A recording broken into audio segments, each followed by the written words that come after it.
And if not, like we said, Superior is literally just a quick drive. Then we can just drive to a place, grab food, and come back. It's really not a big deal. Oh yeah. All right. Well, if we're live, just let's this big. I think we are able to go, Leroy. So we should be good to go. I mean, I can't find this on here. Then. So I guess on YouTube, I see it.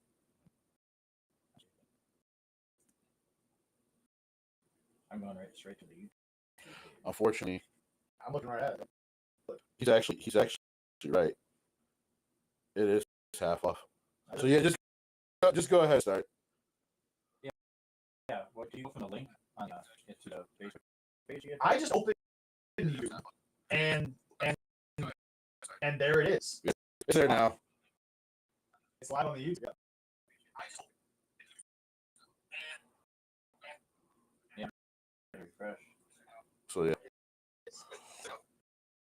I gotta get them to smell it. I just don't understand why that happened. You're also paying for it. Yeah. It's a service, guys. Right. Like, you guys need to help me fix this. Jesse, do you want to put lunch?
will not be, attributed to Right. the Don.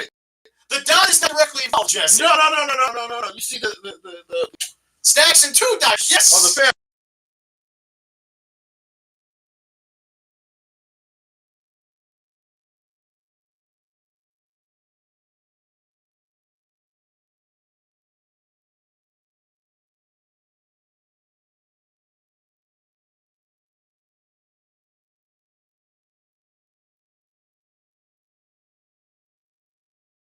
The people that were doing it. Correct. Right. And here's the thing: it didn't feel like anyone like kind of completely like lost their like. The brawlers were brawlers. Right. The luchadors were the luchadors. Is basically what it was. Right. Oh yeah, totally. And Electra Lopez was great. You know what's interesting about NXT 2.0? It's very old school in that the managers really don't overtake what's happening in ring. They really are there for their spots, and that's about it. You still get the action. Now, first of all, the action. Dude, this hurt watching. It also was like the fans loved it. I see why this started the pay-per-view. Right. It got people out of their seats. You know what hurt me the most? That crowbar shot. Woo! Oh my god! I'm like, wow! The hell of a shot he did.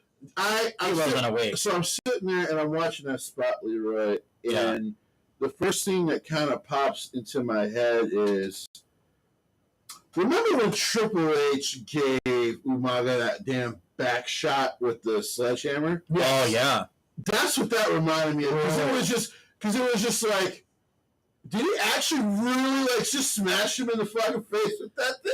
Like that was a very good spot. I was like, oh my god, that looked like it hurt like hell, and he's not awake. No. And they pushed him over. I mean, it was. The only thing that I can say is, regardless of if you like the over-the-top stylings of Tony D'Angelo and family, they're very entertaining and they're very good at the style they're portrayed. Like I honestly, if you want to say it's a little Vinny over the top, that's fine. Yeah. But Jesse, you can't say that's not done very, very well. Oh, I agree. It's so much fun. Bring the mic down just a bit. Yeah. Oh, sorry. I'm sure if you guys can hear me, but there we go. Yeah, it's like I said. This is the only one.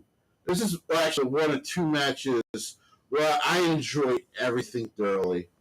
We're going to get to the first part of my issue with finishes tonight. Yeah. Go ahead, Leroy. Next match. Next match, it was Toxic Attraction retaining against Katana and Kaden. Jesse, I'll let you take this one first. Go ahead.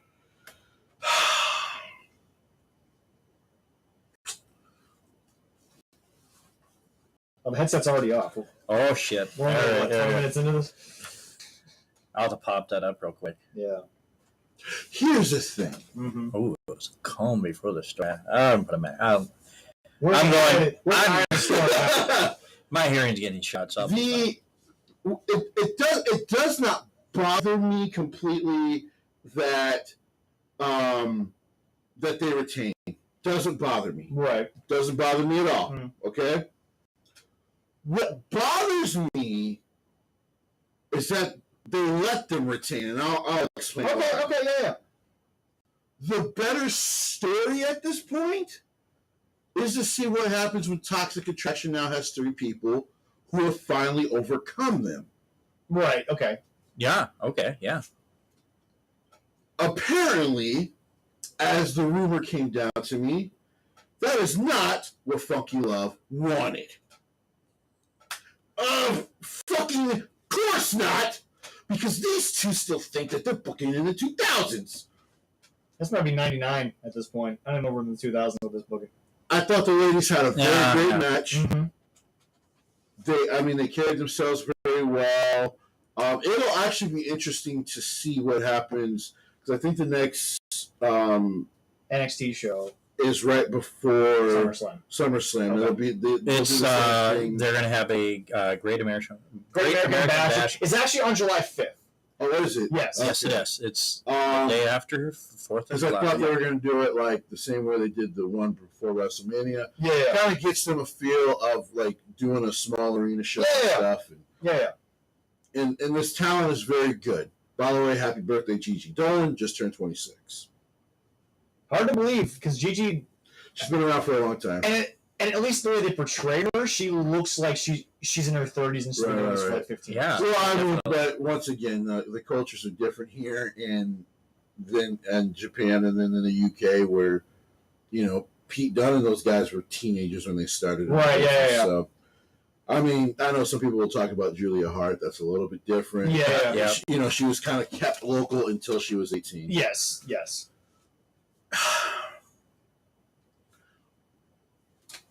There's a phrase I'm going to start using from now on, and it is, why did this happen? Because who's the tag team to take them on next? Well, there really isn't one right now because Right. you just beat arguably the longest tenured tag team of females that you have in NXT. Here's the other problem for WWE. Just remember, they announced they are going this whole Tournaments. tournament for the for the actual It's been women. scrapped for now. It's on. What tag teams? Well, see, again, I've been questioned a few times on the internet, so I want to put it out there. I've never said that Sasha and Naomi were wrong. Right. How they handled it could have been a little bit different. Right. Because like Jesse said, and we'll talk about this heat later, people wonder, well, why are we not calling WWE hypocritical for Sasha and Naomi versus MJF? That's a different situation because, to quote Jesse, MJF did the job. Correct. He did the job. Right. And we'll talk more about Sean Sapp's reporting and all the other stuff involving Tony Khan later. But to quote Jesse, there would not have been as much heat with that had Sasha and Naomi done the job and then gotten angry. Right. So WWE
how you do it. Right. Because, folks, he's the heel with a manager, but Trick was very nonchalant in this match.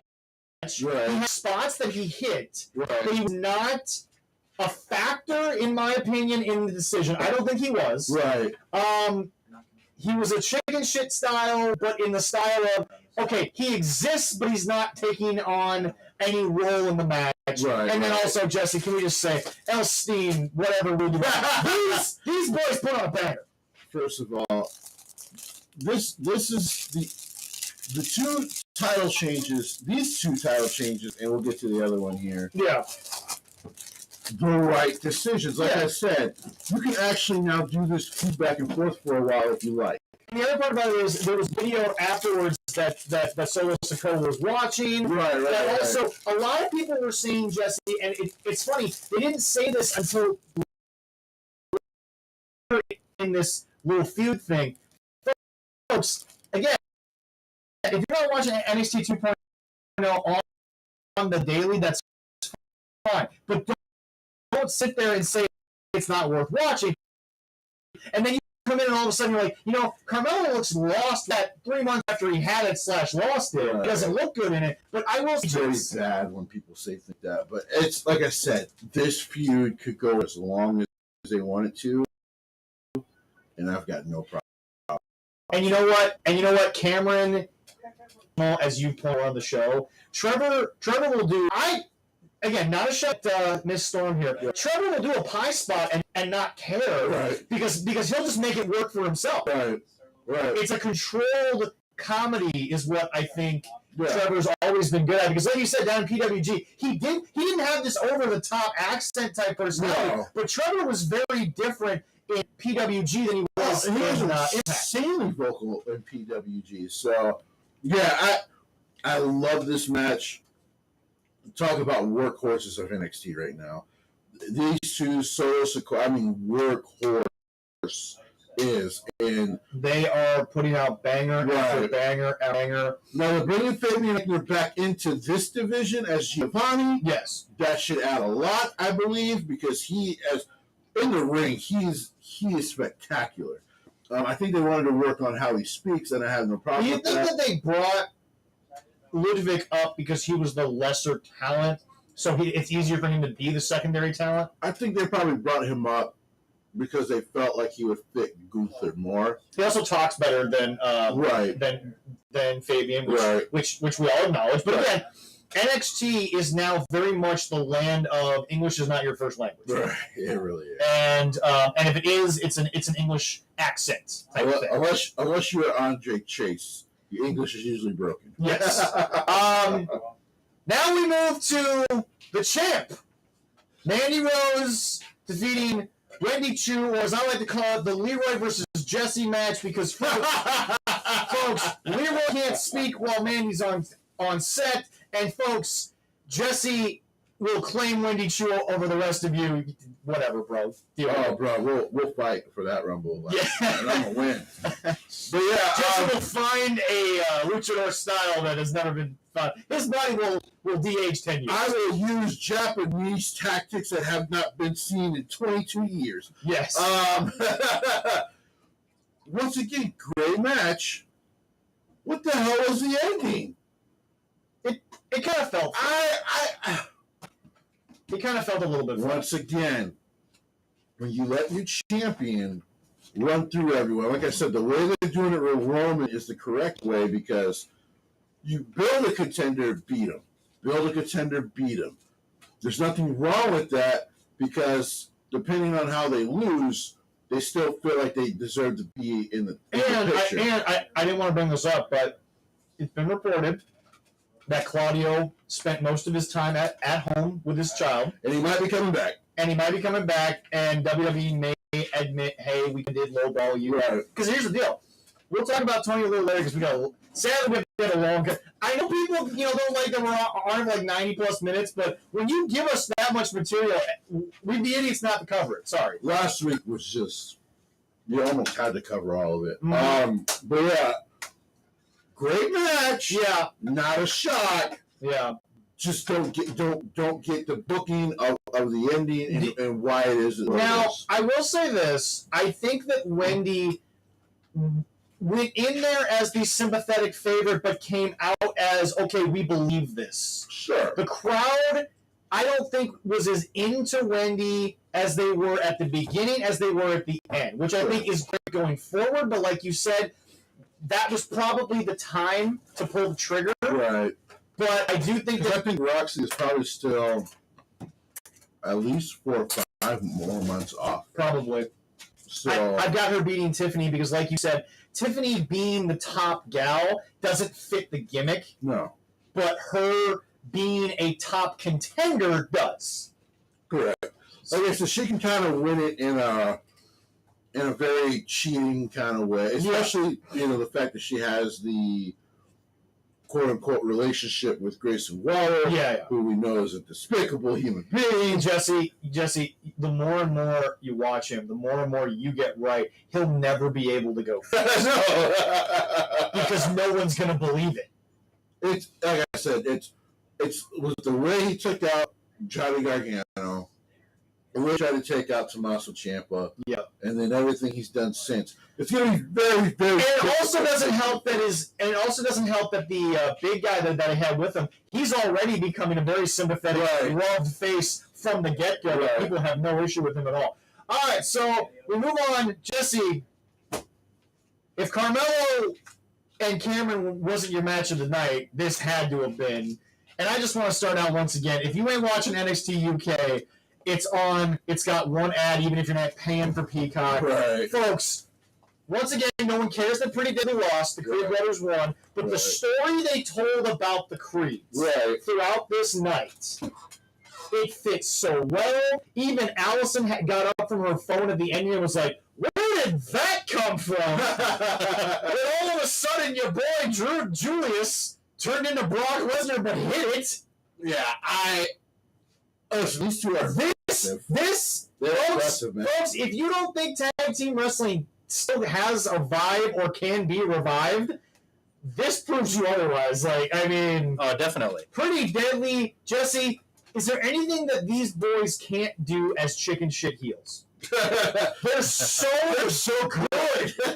They're really good. Yeah, they're impressive. They annoy you. Yeah. You hate them. They are good looking, which makes a lot of guys' self-esteem hurt, which allows for more booze. Sure. They appeal to the ladies and maybe the guys who are on the other side of the fence. Again, no issue with that. But But again, in the UK, the crowd never really thought that much of it because it's the UK. It's a much different scene. Right. But just Jesse, these boys, Elton and Kid, they can wrestle. They can be pro. They are total packages as a tag team. Right. Here, I will say this overall. No issues with the match. Absolutely. Like I said, I've come to appreciate. Leroy has returned to the. I say Leroy has. I gotta feed my kids. They're hungry. I've got to do my parenting thing. They can't fend for them. Well, Eben can, but Clara can't. No, not yet. Well, that's why you teach them like the lion does, and if they can't feed themselves, they're going to start. Exactly. Their mother might have a problem with that. Well, I'll give it a shot. I was going to say, she has a little bit. She has other problems that are for a different show. Yeah, I don't know if they have that kind of show. All they do is called Dr. Phil, and I would have said Maury, but Maury's retired to the streets of New York. Anyway. Yeah, he did. That was a shock. Yeah. She's not good enough to be on Jerry. Jerry retired, too. That's kind of fucked up to say. Yeah. Her life ain't that bad that she needs to be on Jerry. 22 minutes. Although Leroy, Jerry has had small game on his show. Oh, that's true. That's true. I mean, and he can put a pool in there too. Exactly. So yeah, this tag team match was excellent. Oh my god. I love the Creed boys. The story with more personality than I expected them to have. That's very true. I will go on record, whatever number show we're on. I will go on record. 105. I was going to say, I think it's 105. 105, okay. I will go on record at Show 105, and I will say, I thought, see, whether they were presented as such, forget how they were presented. I thought from listening to the first couple of months, I thought they were meathead. I thought they were.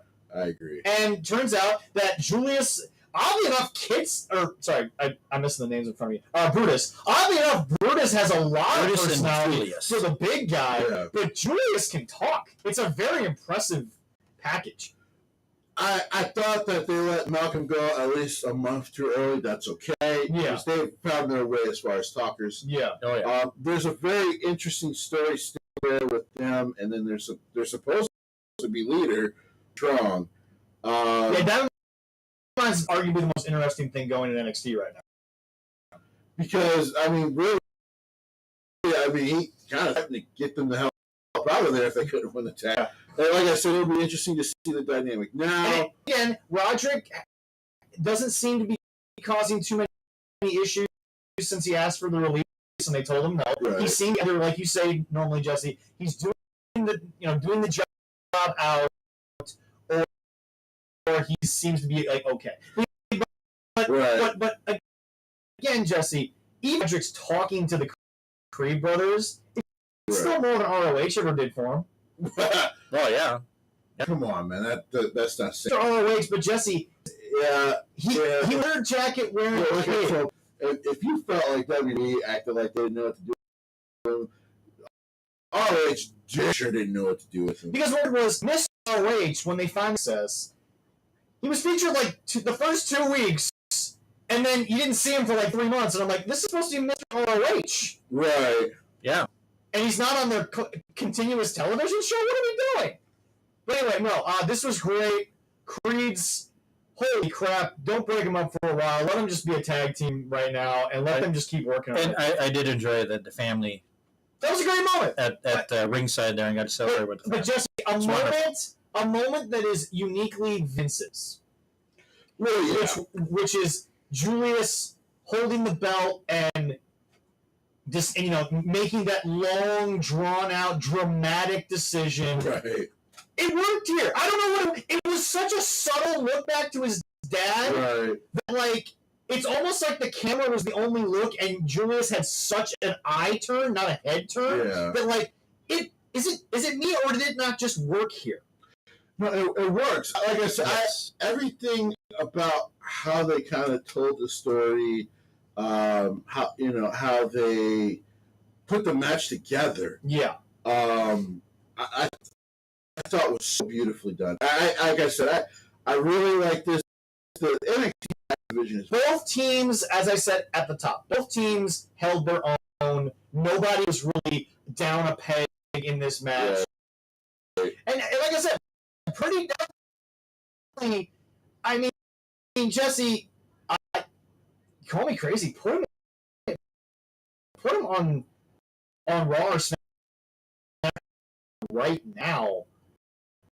They're going to be the kids on the block who are arrogant as hell, who are going to annoy every other tag team division. But Jesse, then all of a sudden you get and you're like, oh shit, guys can go.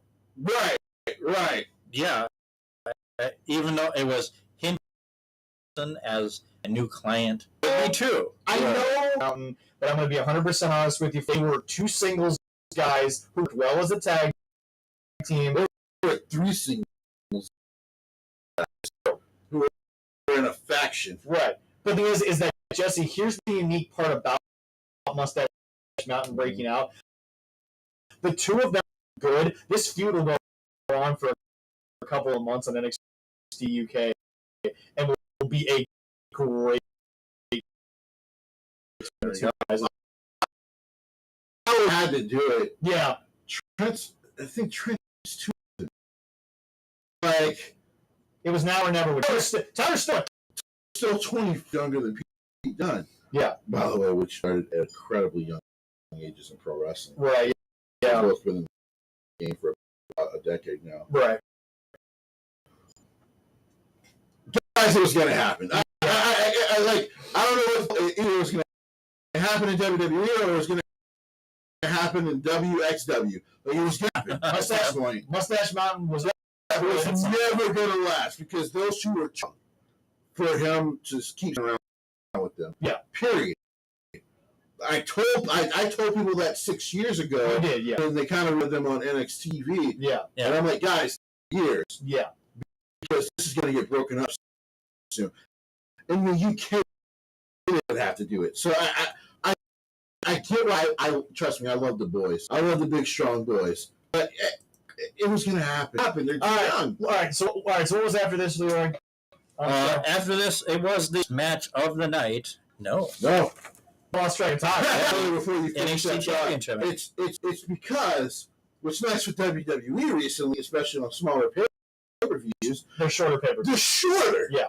So they're like 2.5 hours, but you get in and out very quickly. You do, yeah. All right. So Unlike somebody else last Sunday. we'll talk about that. All right, Leroy. The last match of the night. The last match, it was the NXT Championship match with Braun Breaker I know some people thought. winning. Yes. I know some people thought this match didn't fit the overall theme of the night, but it wasn't supposed to. No. Right. It was supposed to be a completely different feel, a completely different vibe. One thing that Vince does better than Tony is he knows how to change a pay-per-view's feel from match to match. You don't feel like you're watching the same show. Right. Which will be interesting how they book Hell in a Cell tonight. We'll talk about that. But no, okay, I know we all picked Gacy, but when I was watching on Peacock, the cock, Of course, that's where I was watching it. yeah, as I was watching, I realized that they had a commercial for NXT Live, and Braun was in it. So all those 12-plus shows they're doing for the Florida run, basically, because it's just in Florida. Yeah. We got to check and see what night that Jacksonville show is, because they're running Jacksonville the same night as AEW is doing television. Some people are going to choose 2.0 over AEW Dynamite. Which would be very interesting to see. They definitely should. Well, but we'll get to that. It might actually be on a Friday, though, so we'll see. Well, right. And for those of you wondering, Dynamite is then followed by the taping of Rampage, so there's no show. But anyway, look, they sold it well. I don't think because of how and Braun. Okay, what I think is happening is Vince has called your boys Funky Love, not your boys. I meant everyone else's boys, because they will not be at a fucking family gathering. They're not invited to the barbecue. No. They're not invited to the barbecue. Yeah, they're on a Okay, it's a Friday night in Jacksonville. Okay. Jacksonville, Florida. Okay. Shout out, everybody. But anyway, I think he has radioed down to Funky Love and I want to see how the kid looks on a title ring. I want to see him look bad on the build-up, but still come out of it like the beast that he is. He is trying to get all the kinks out in NXT 2.0 before he gets main roster, because as far as I'm concerned, when he finally drops this, ultimately maybe to Gacy, because like you said, Gacy didn't seem like the end. It just seemed like a very hell of a match. Right. I think that when Braun loses, it's the end of Braun Breaker in NXT 2.0. Yes, definitely. Oh, that When he loses, he's getting called up. When Gacy went out and hit that table and it destroyed the announcer. This is able to see Gacy as himself because he was so busy with Mr. Green as goose shit. Nothing against you, Parker Brodo, but welcome to the wrestling internet. If you want to be still in this business, you're gonna have to understand that you're green, kid. Get over it. Yeah, he'll get better. Yeah, but anyway, about almost a 16-minute match. Right, but Jesse, that's longest of the night. But Jesse, that's my whole thing. Is that is this the best of Joe Gacy? Is this the best way he works? I think there's still better to come. So interestingly, and we'll get to it later. Yeah, inside Hell in a Cell, because I think there could be a very interesting return tonight. I think WWE decided to fork out some money to somebody. Which will be a great rumor. It would be a great pay-per-view. What I think is funny though is, and we'll set this up for later there, Mr. TK. Again, where's all this money you told us about? Right. Mm-hmm. But anyway, go ahead, Jesse. Because Claudio's going to go back, and but you have more money than Vince.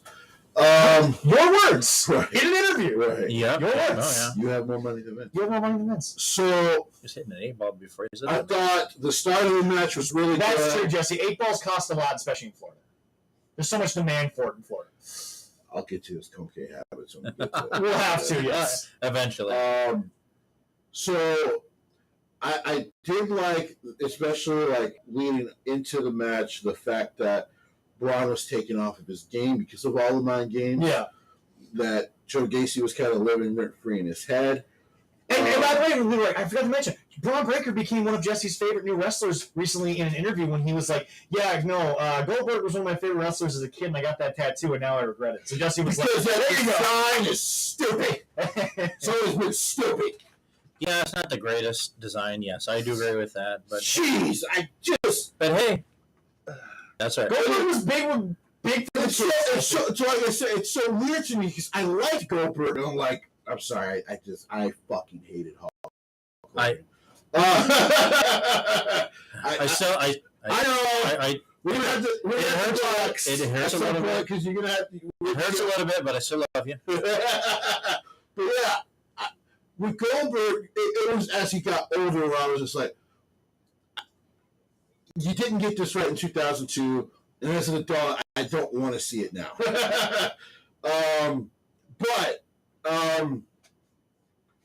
Yeah, that whole interview made me laugh, and I'm like, I like the kid even more. He gets how stupid that thing looks. Yeah. I was gonna say, hey, Jesse's gonna love seeing this. Yeah. Oh yeah. By the way, folks, if you ever wonder if Jesse sees something involving wrestling news, he does. There's no doubt he won't see it at some point. Just because I don't spring on it doesn't mean I didn't see it.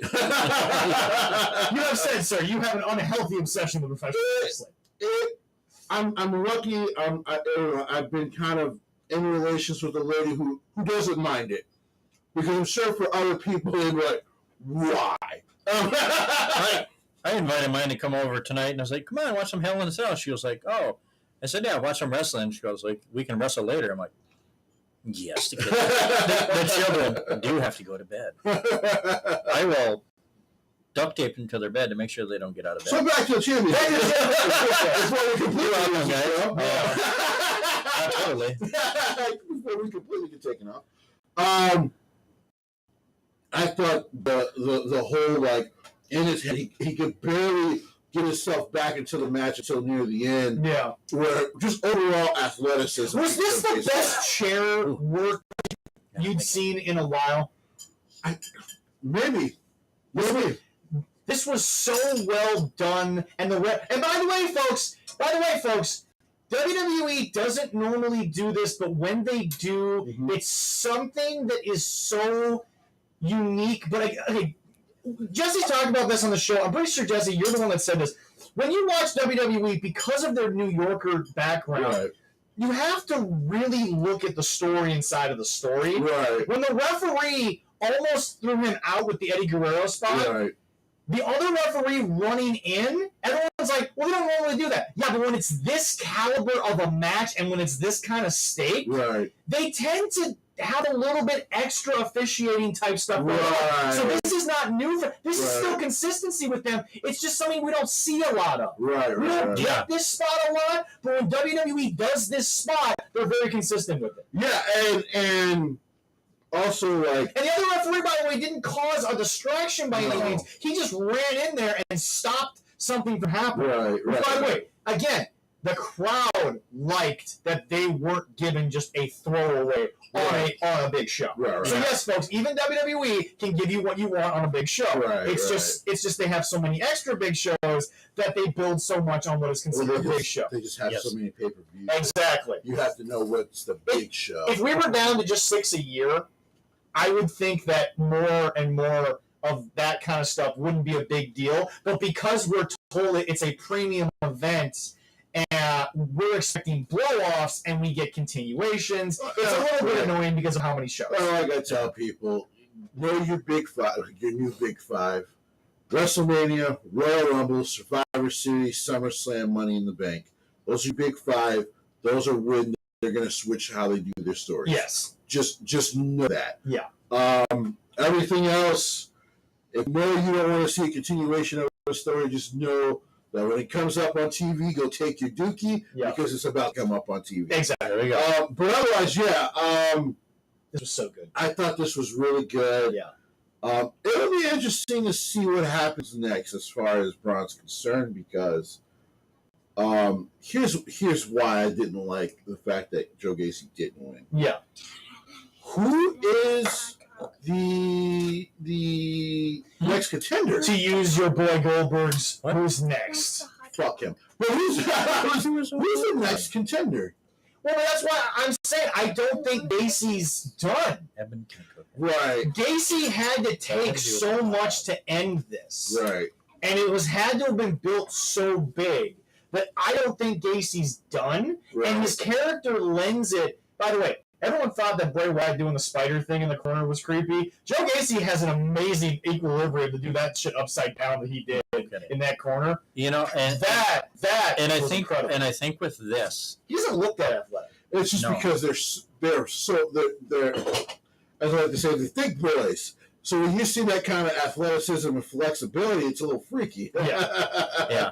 No, I think they could step away from Gacy for the moment with Braun, and he could. But with who? You gotta give me a contender. You can't just be Tony here and toss out Goto. No offense to your man Hiroki. I love me some Goto. We'll get to that. The idiot got his head shaved that beat him by technicality. What's his name? Jericho? Oh wait, no. Hasn't happened yet. Sorry. No.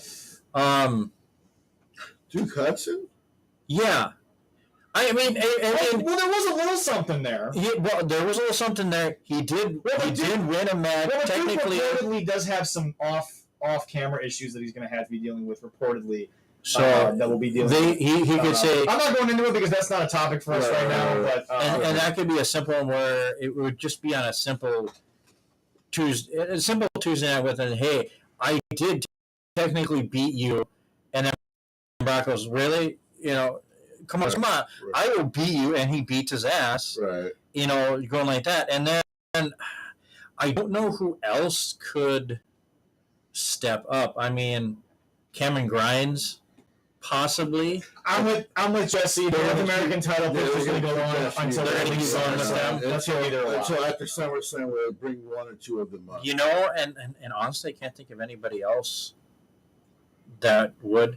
I'm more convinced now. In between feud is not the worst idea. But I'm more convinced now than ever that Joe Gacy will be champion at some point. Yeah, taking it from Braun. I'm more convinced of that. Yeah, they could. I'm not gonna lie. You know what the thought is pissing me off? Even though I just gave that gimmick credit earlier. Yeah. It'll be Tony D'Angelo. And I could be. The thought pisses me off a little bit.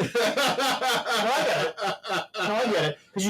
Because I feel like because here's the thing. Now we would be getting into Bullet Club, Torture Club kind of shit because there's so many people now within the family that there's going to be massive interference to kind of protect Braun's laws. Yeah, and it's going to remind me so much of Torture Club that I might have to fly to the pay-per-view. Speaking of club, you have a 66-year-old man. Speaking of club, Jesse, Bullet Club's got a new member.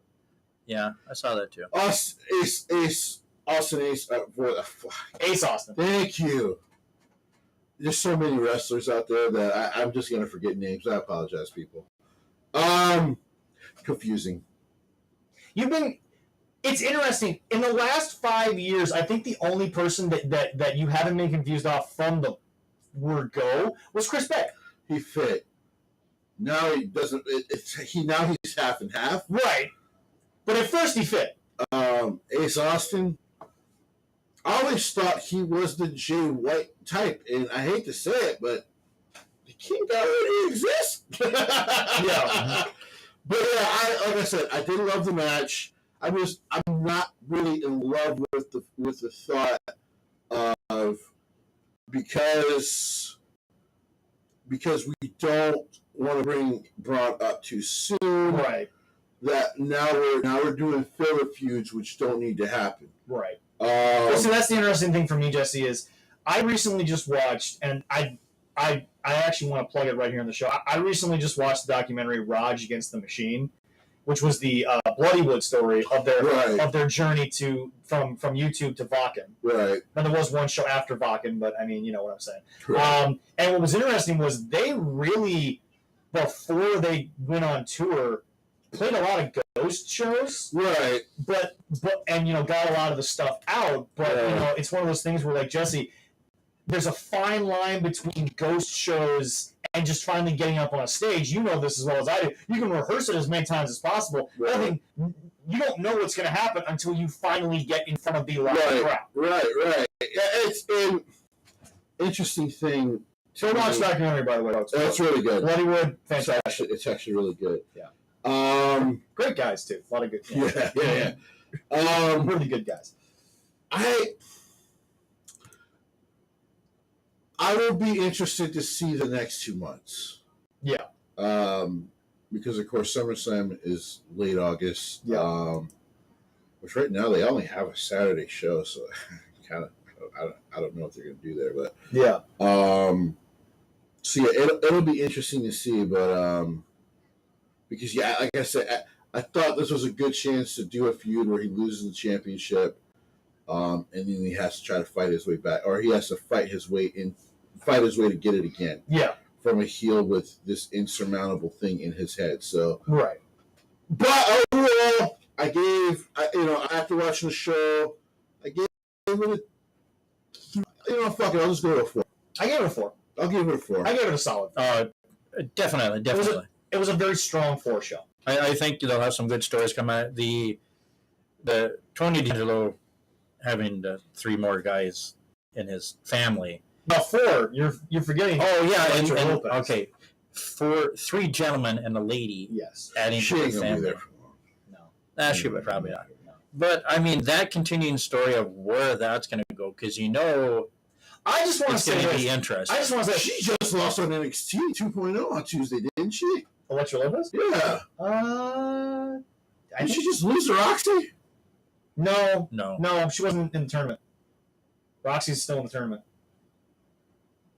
Oh, she lost to someone. I'll have to look it up. Yeah, look good. But anyway, no. What I think will be really, I just want to point out this. I think the moment of the night actually was the loss in the first match because, Santos Escobar sold that loss like my life is over. Like, I mean, that guy's facial reaction to losing, he literally stone face froze like, oh shit, this is actually happening. Yeah. They are now stuck in the family. Well, as I was looking at that, I'm like, I was looking at both sides. How it goes, like, well, they're kind of pushing Tony. They can't have him be Escobar's lackey, but then Escobar being Tony, I'm like, that fits better because he's gonna. I think story. I'll go babyface. Let's just say their team was kind of. That was a babyface team. So I'm just gonna predict it now. It's Funky Love. Let's deal with some racial Mexican stereotypes for a couple of weeks, and then we'll move on. Jesse knows it's coming. That's why he's crying right now. He knows it's coming. They're gonna mow some lawn, wash some windows. Pretty much, yeah. It's exactly what's gonna happen. Fucking stand outside a hardware store and you don't know why. Yeah, that's exactly. Sell some oranges, clean the pool. Fucking hate these two guys. That's Hey, if they show that boat again, if they get on that boat, that's a fucking nice boat. I hate these two motherfuckers so bad. Well, hey, no, if they're going on that you're boat, mad at them for stuff that hasn't even happened because you know it's gonna happen. Yeah, that's the worst part of WWE. Sometimes you're like, man, this is so good. And then you remember who's kissing Vince's ass and you're like, this is going to get worse. This is going to get so bad. Damn. All right. To get a couple of things out of the way, because yes, folks, they will dominate the majority of the show because, God, they dominated the last week. Our condolences to Mr. Matt Cardona. He is required surgery on the torn bicep. No word on what's going to happen to all of the championships he holds. He recently just lost the social media belt in Impact, so... He was talking so much shit to. I'm gonna be at GCW. I'm gonna be at NWA, and then Billy Corgan kind of released a thing saying like, "I have not decided what to do yet on that, but he will not be at the NWA." And he was. I love Matt, but there was it Bridge City, whatever that was in Wisconsin. Yeah. He did show up. He was going to perform, but because of injury, he did show up, make an appearance in there, which was really nice. I'm glad he was able to. He's still going to make appearances, but you're not going to see him in ring for a while. That's not going to be happening. Smart bookers will protect him from himself. Yeah. Show up. Yeah. but you ain't wrestling. I wouldn't be shocked if he's forced to relinquish championships. Yeah. Because then that's a really cool story from whenever he comes back. Well, not only that, Jesse, but Billy is a different story because of his roster. But a lot of these promoters have to protect their interests. They just have to. And folks, I know Vince always gets in trouble for the same thing that every promoter does around the world. But they have to protect their own interests, and even though some of the roster sometimes gets a little offended by it, it is for the betterment of the guys who show up each and every week. Yeah, if somebody's injured, so they can't defend that title. And let's send some condolences to who? To Ricochet. I told you, motherfuckers, it was coming. Ricochet about to die. Ricochet's gonna die next week. Ricochet's gonna die. You thought I was gonna say CM Punk. We'll get to him. I know, but no. Ricochet's gonna die live next Friday. Do you think it's gonna be a total squash? Yes. Because here's the deal: Ricochet has gotten to where he wanted to. He's once again adapted to the mold, adapted to the style. Right. He's going to Ricochet. We love. Oh, guys. But Ricochet is, regardless of what anyone wants to admit, Jesse will say this was kind of him on the Indies for a while anyway. He's the guy who has to be a chaser. Right. He has, being the guy, it's unless he is booked beyond perfect, which is hard to do because of his style and his personality. Unless he's booked perfect, he's a chaser. He's a Dusty style guy. He has to chase something because the pop of first winning is going to be bigger. Because here's the deal. Vince, people think he's been booked shitty as the champ. No, he's been booked like the guy that he is. Vince saw this long before the rest of the people saw it, and they're angry that he's booking the Intercontinental. No, he's booking the guy. The way that he is. He just happened to have added the Intercontinental title in the middle. Ricochet is not being punished. Ricochet knows how the business works. He's clearly shown up, and as Jesse has reported on numerous occasions, all insider reports show the guy clearly is cool with what he's doing. Yeah. He gets it. What I see, the biggest thing people have a problem with is the Intercontinental title has not been defended on a pay-per-view for so long. And I bet if you go back in the annals of wrestling history, Jesse could look at the original North American title in NWA. Jesse could look at the Florida Championships. Jesse could probably find a bunch of prestigious old school titles that also weren't performed on the big show for a while. Right. That's just how it goes, folks. It doesn't matter if you ran 5 shows a night, a week back in the territory days before you had a Starrcade blow-off. There's only a limited amount of time for everything that was out in these days. And Jesse, we have to admit, some of those older territories, few too many titles, even more than Vince had. Some of those places had a few too many championships. Well, I think this, it's going to be kind of a squash on Friday for the title win for the ring general Gunther. I mean, the ring general. Okay, sorry, the ring general.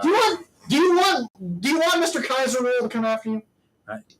Ludwig will come after you. I like some Kaiser Roll. I fear the ass beating that Ludwig will give you. That Ricochet's about to. Well, there's that too.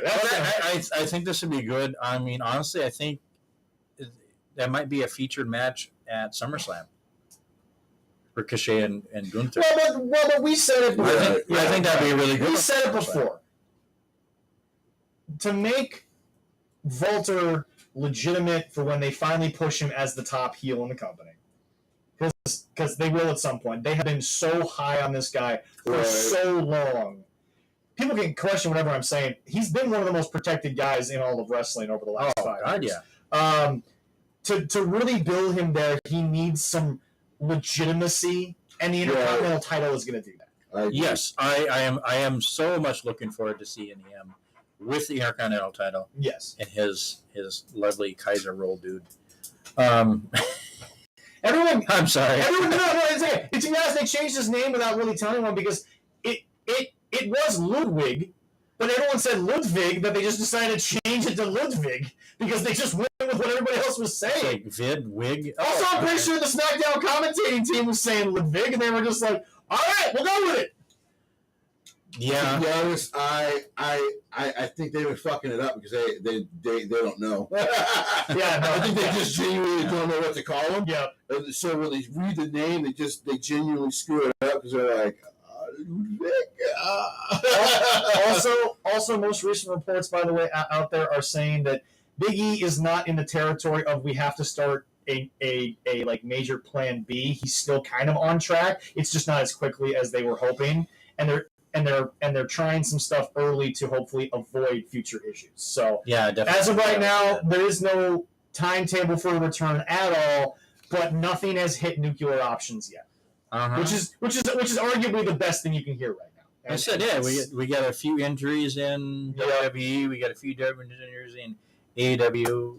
So Jesse, I now have to ask you and Leroy, how are we going to do the next subject? Should we just do it in chronological, or should we go shit sandwich, the good, the bad, the like? How are we supposed to give our friends over at Spot Monkey the proper week that they had? So before we do that, let's get a couple things out the way real quick. Okay. Because I will not remember to get the chance to do this after that fucking abomination of a pay-per-view that was saved by a few matches. To quote Gene, yeah. take the last, let's say, 3 matches that it stopped. Okay. 2.5. Okay, as Gene said, the last half of this pay-per-view saved it from being the worst pay-per-view they've ever done. And that bar is high in the worst way. Not as high as Tony, but it's high. They have to have a good pay-per-view Jesse, go like ahead. they had on Saturday because I didn't have time to go poop.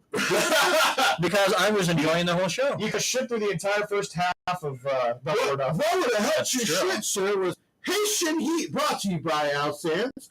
Haitian Heat is locally made right here in the Duluth, Minnesota / Superior, Wisconsin area. Recently, we just had Al Sands Day. Yes. Given to him. Proclamation made on Friday. That was just last week. That was just. I believe, isn't it February 18th? I think so. Okay, I believe so. We do have to get a. So we're gonna look that up and get confirmation. But it'll go to a Haitian Heat. He also, by the way, has a new match. He has another international fight coming. Yes, He does. Isn't it over in England? No. Or is it somewhere else? Actually, we'll have to get him on the show from this fight. We do have to get him on the show because we Jesse's have a gonna hit him lot up. to talk about. Jesse's gonna hit him up. Definitely hit him up. By the way, I just want to point something out. Here's how savvy this man is. Puts a picture of his darling baby girl. Yes. And there's still and by the way, what's around her? A bottle of hot sauce. So there are 5 hot sauces and 2 barbecue sauces, all made with natural ingredients. So when you put on this hot sauce and you put it on your food, you are not just getting the kick, but you are actually getting the natural flavor of the pepper, because as people don't realize is when you kind of get rid of the seeds of a pepper, the pepper is actually a very sweet vegetable. So anytime you can get that flavor, and you can also use it as a marinade, it is so good. We literally put it on everything. And the barbecue sauce is very thickly made. The hickory is so good. So once again, that is facebook.com/Haitian Heat. Remember when you are putting in your February 18th will officially be known as Alexander Sands Day. Yes. I will celebrate that proudly. By whooping someone's ass. Yep. So once again, and eating some hot sauce. That's right. So facebook.com/Haitian Heat. Make sure you go get your order today. I mean, also, say you want to go on vacation this summer. Yes. Well, then you should make sure you check out Dark Arts Entertainment. Oh, yes. Zach, tell them more about Dark Arts Entertainment. Should I? Because you know what? I think I should. Yes. I think you should. I honestly think I should. Right. Dark Arts Entertainment presents live pro wrestling monthly at the Super Beast Training Compound located in the Arts District of Sin City, Las Vegas. A hybrid of pro wrestling with an underground feel. Dark Arts Entertainment shows also include live band, sideshow entertainment, food, beer, and what's the more, Jesse? $4.20 friendly. Yeah. Come see top talent and matchups you won't find in any other promotion in Vegas, and as Jesse has pointed out, they get a lot of their guys from the Southern California area. Correct. For more information or to get tickets, head over to darkartsvegas.com or grab the official mobile app from the App Store for either iOS or Android today. And if you're ever having trouble with the app, make sure you message them on Facebook or Twitter. They do respond, and they would love to answer any customer service questions you have. And also, folks, it is the summertime. This is some It is a very busy time of the year. And you know what? You also maybe want to be having some family reunions, there's grad parties, all those things. In the Minnesota, Wisconsin area, if you are looking for a fun personal photo experience to remember these, Lux PB is your premier picture and 360 spin in video booth rental company choice. To book a photo booth, please visit the website at www.luksphotobooth.com. My boy Junior's over there running that. Hard-working man, also black-owned as well. We should make sure to fit that in there. Patient and both are black-owned. Yes. So wonderful. Yeah, so definitely we're looking forward to that. And, of course, obviously, we're just going to get Kayla Moorhead over there at Handmade Mama. Yes. Summer, get some fun stuff for the kids. Because, like we say, she doesn't just do the winterwear, amazing, by the way. Oh, yes. But she also does summerwear. So make sure you put in your request. Once again, made right here in the area where we're from, in Duluth, Minnesota, Superior, Wisconsin. Mm-hmm. And once again, she's also very good with customer service. Yes. She will get back to you about your order. And you know what? And if you're doing all that running, what you should do, stream. He's a Battle Draft podcast also. And his bro out over there. It's been a great show, guys. Anthony currently quote eloping but planned, getting married over there in the wonderful world of Ireland, and also seeing the sights of that show that I won't mention because, let's be honest, the last season ruined everything. Yeah, folks, guess what? It was Lord of the Rings, but it wasn't good. Sorry. Anyway. Yeah, definitely follow us on Podomatic and follow them on, and then get alerts when both of our shows are on. Sorry, George, but the best thing you ever did was Elden Ring. Anyway, there we go. On Tuesday, you can catch our buddy Cal on his podcast live on Facebook. And on Fridays, you can catch a good buddy of ours, Jaron, in his podcast live on Facebook at 7 p.m. Jaron also does custom dolls. If you've ever been to a local Minnesota show here, you've seen Jaron with the wrestlers. Great guy, very good human being, very creative. Love his content. Have we hit him up to get on here at some point? You know, we gotta have Jaron on the show. I have hit him up. I know he said he's usually busy Sunday, but we'll figure something out. Okay, yes. He makes custom dolls? He makes custom figures / dolls that are either well-known wrestlers or local. And what's really funny is, he's not in the red with the doll making. It gets us to these fucking idiots at AEW. You know, it's funny. How are we doing this, Jesse? I don't know. We could shit sandwich this. We could reverse it. Like, there's so much to delve into. And we still have to preview tonight's show. Oh. Holy crap, Leroy! Keep us under 4 hours, will you? All right. Well, we're just in an hour. So. All right. So we're doing good. So all right. So do you have the results? Of this abomination? We did the results last week. The show was last. The show was last week. We previewed the show. Yeah, don't we have the results? So give me about 2 seconds. Jesse, I had too much. We're gonna do something that we don't normally do. We're gonna preview the whole segment. Was this arguably maybe one of the worst weeks they've ever had? I will say this overall. The week ended better than it started. Which is weird because it started with the emotional moments and ended with although Jesse, you've said before, we were going to start the show with you doing something here, but everything changed because, hey, something changed. All right. Jesse. The AEW Nation attack, that's what changed. Yeah, but anyway, Jesse, this might have been that happened to them when it comes to the you-know-who problem. Injury upon the man. So before we get to the pay-per-view, let's start with, we do here at 13 Cards wish CM Punk a speedy recovery. We do. It's terrible to get injured. We'll get into what happened and how it happened.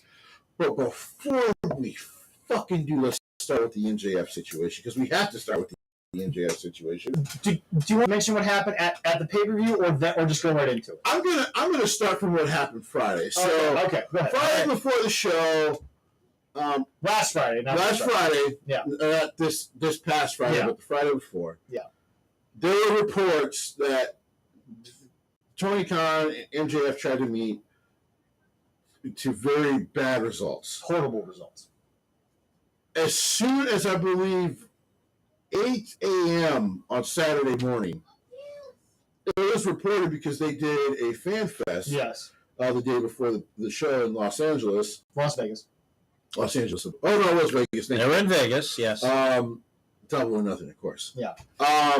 That he was so upset that everyone that was trying to get a hold of him. There was also a deleted tweet. There was also we'll get into it because I'm getting yeah. The fan fest happens. He does not show up. Okay. Now there was a thought for a second that maybe this was just simply just a deal where, like, you know, it was just like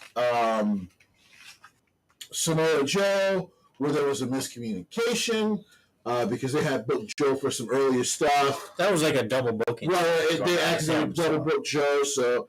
But that was not the situation as we got to, I believe it was like 5 p.m. Eastern time.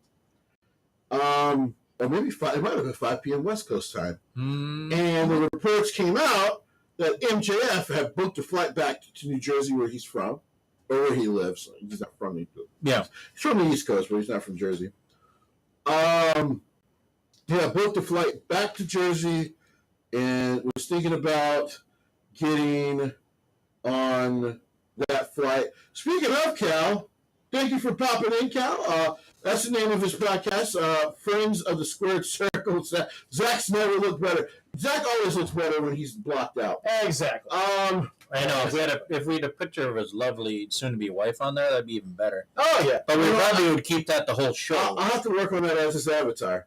There we go. There you go. And then people will be like, you know what, keep this? Just keep the avatar on the whole time. I We just listen to his voice. I still get shit for doing the PWL podcast, and I was using Allison's Zoom at the time, so it was just her name the whole time. Oh, you did that? Oh, yes, I did. Oh, that's funny. You know you can change that name. Yeah, I know. You know it's real easy. Yeah, but here's the deal. Are you being lazy? No. You don't have to answer to her. I do. So if I change it and forget, I'm in trouble. I just avoid situations. I don't try. I can easily change it back. and Cal said, now we're going to lose views now that he's back. I agree. So, yeah, absolutely. Well, hey, my ugly mug is still on here right now, and we're still getting views. By the way, guys, that's actually their YouTube channel, so go subscribe to Friends of the Squared Circle. That is Cal's podcast. So we get the report about him wanting to get on the flight. Like I said, it was about 5 p.m. West Coast time, so it was probably about 7 East Coast. But I remember it was like 6:30 here where Sean Ross Sapp started reporting that. And yeah, it wasn't like 6. It was like 6, between 6 and 7. It was pretty bad. And so we get that report, and then there was nothing for quite a few hours. Before there was nothing, there was a tweet. I can't remember who MJF was responding to, but MJF said, "Fuck this, fuck you guys, LOL, this is bullshit." But then he deleted the tweet. Like I said, I can't remember the tweet. If you guys do, let me know. Fuck this guy, LOL. Something. I'm fucking out of here. Yeah, something like that. We get to Sunday. There is word by 8 a.m. West Coast time, so it was about 10 a.m. here. He not only had not got on that flight, but they still haven't heard from him, but he had not gotten on that flight. And I said when we got on air that day, he's going to do the job. He's at least a professional. I don't know what's going to happen after. Well, okay, so not to jump ahead in your timeline, but I was talking to Corey and Sean Ross, SRS. Sean Ross did report that, okay, despite what MJF is, Axe has always been professional. Right. So I agree with that. I think a lot of it is now a work in the sense of, and we'll get into more once we get the timeline, but Max would not no-show something. He would not no-show Adam. So he was clearly going to do the job, but that's when Tony started to realize, okay, this is a problem. It took until the fan fest for Tony to wake up. But anyway.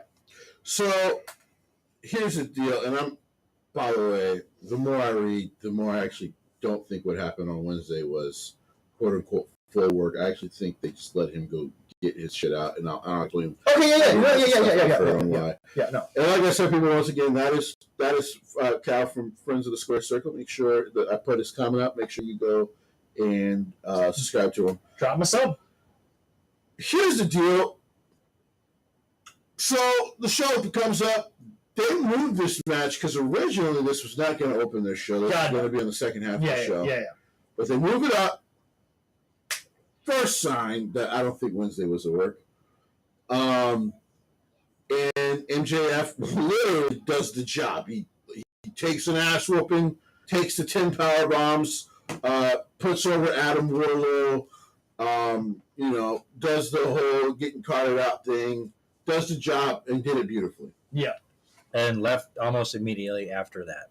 The next report we get, right, because he did. Yeah. The next report we get is technically Tuesday. People don't talk about this report, but it was said that originally he had told Tony Khan, I'm not showing up on Wednesday. No. I'm not showing up on Wednesday. Maybe we'll hash something out next week, but I'm not showing up on Wednesday. Yeah. There was a report Wednesday morning that MJF was going to be on the show.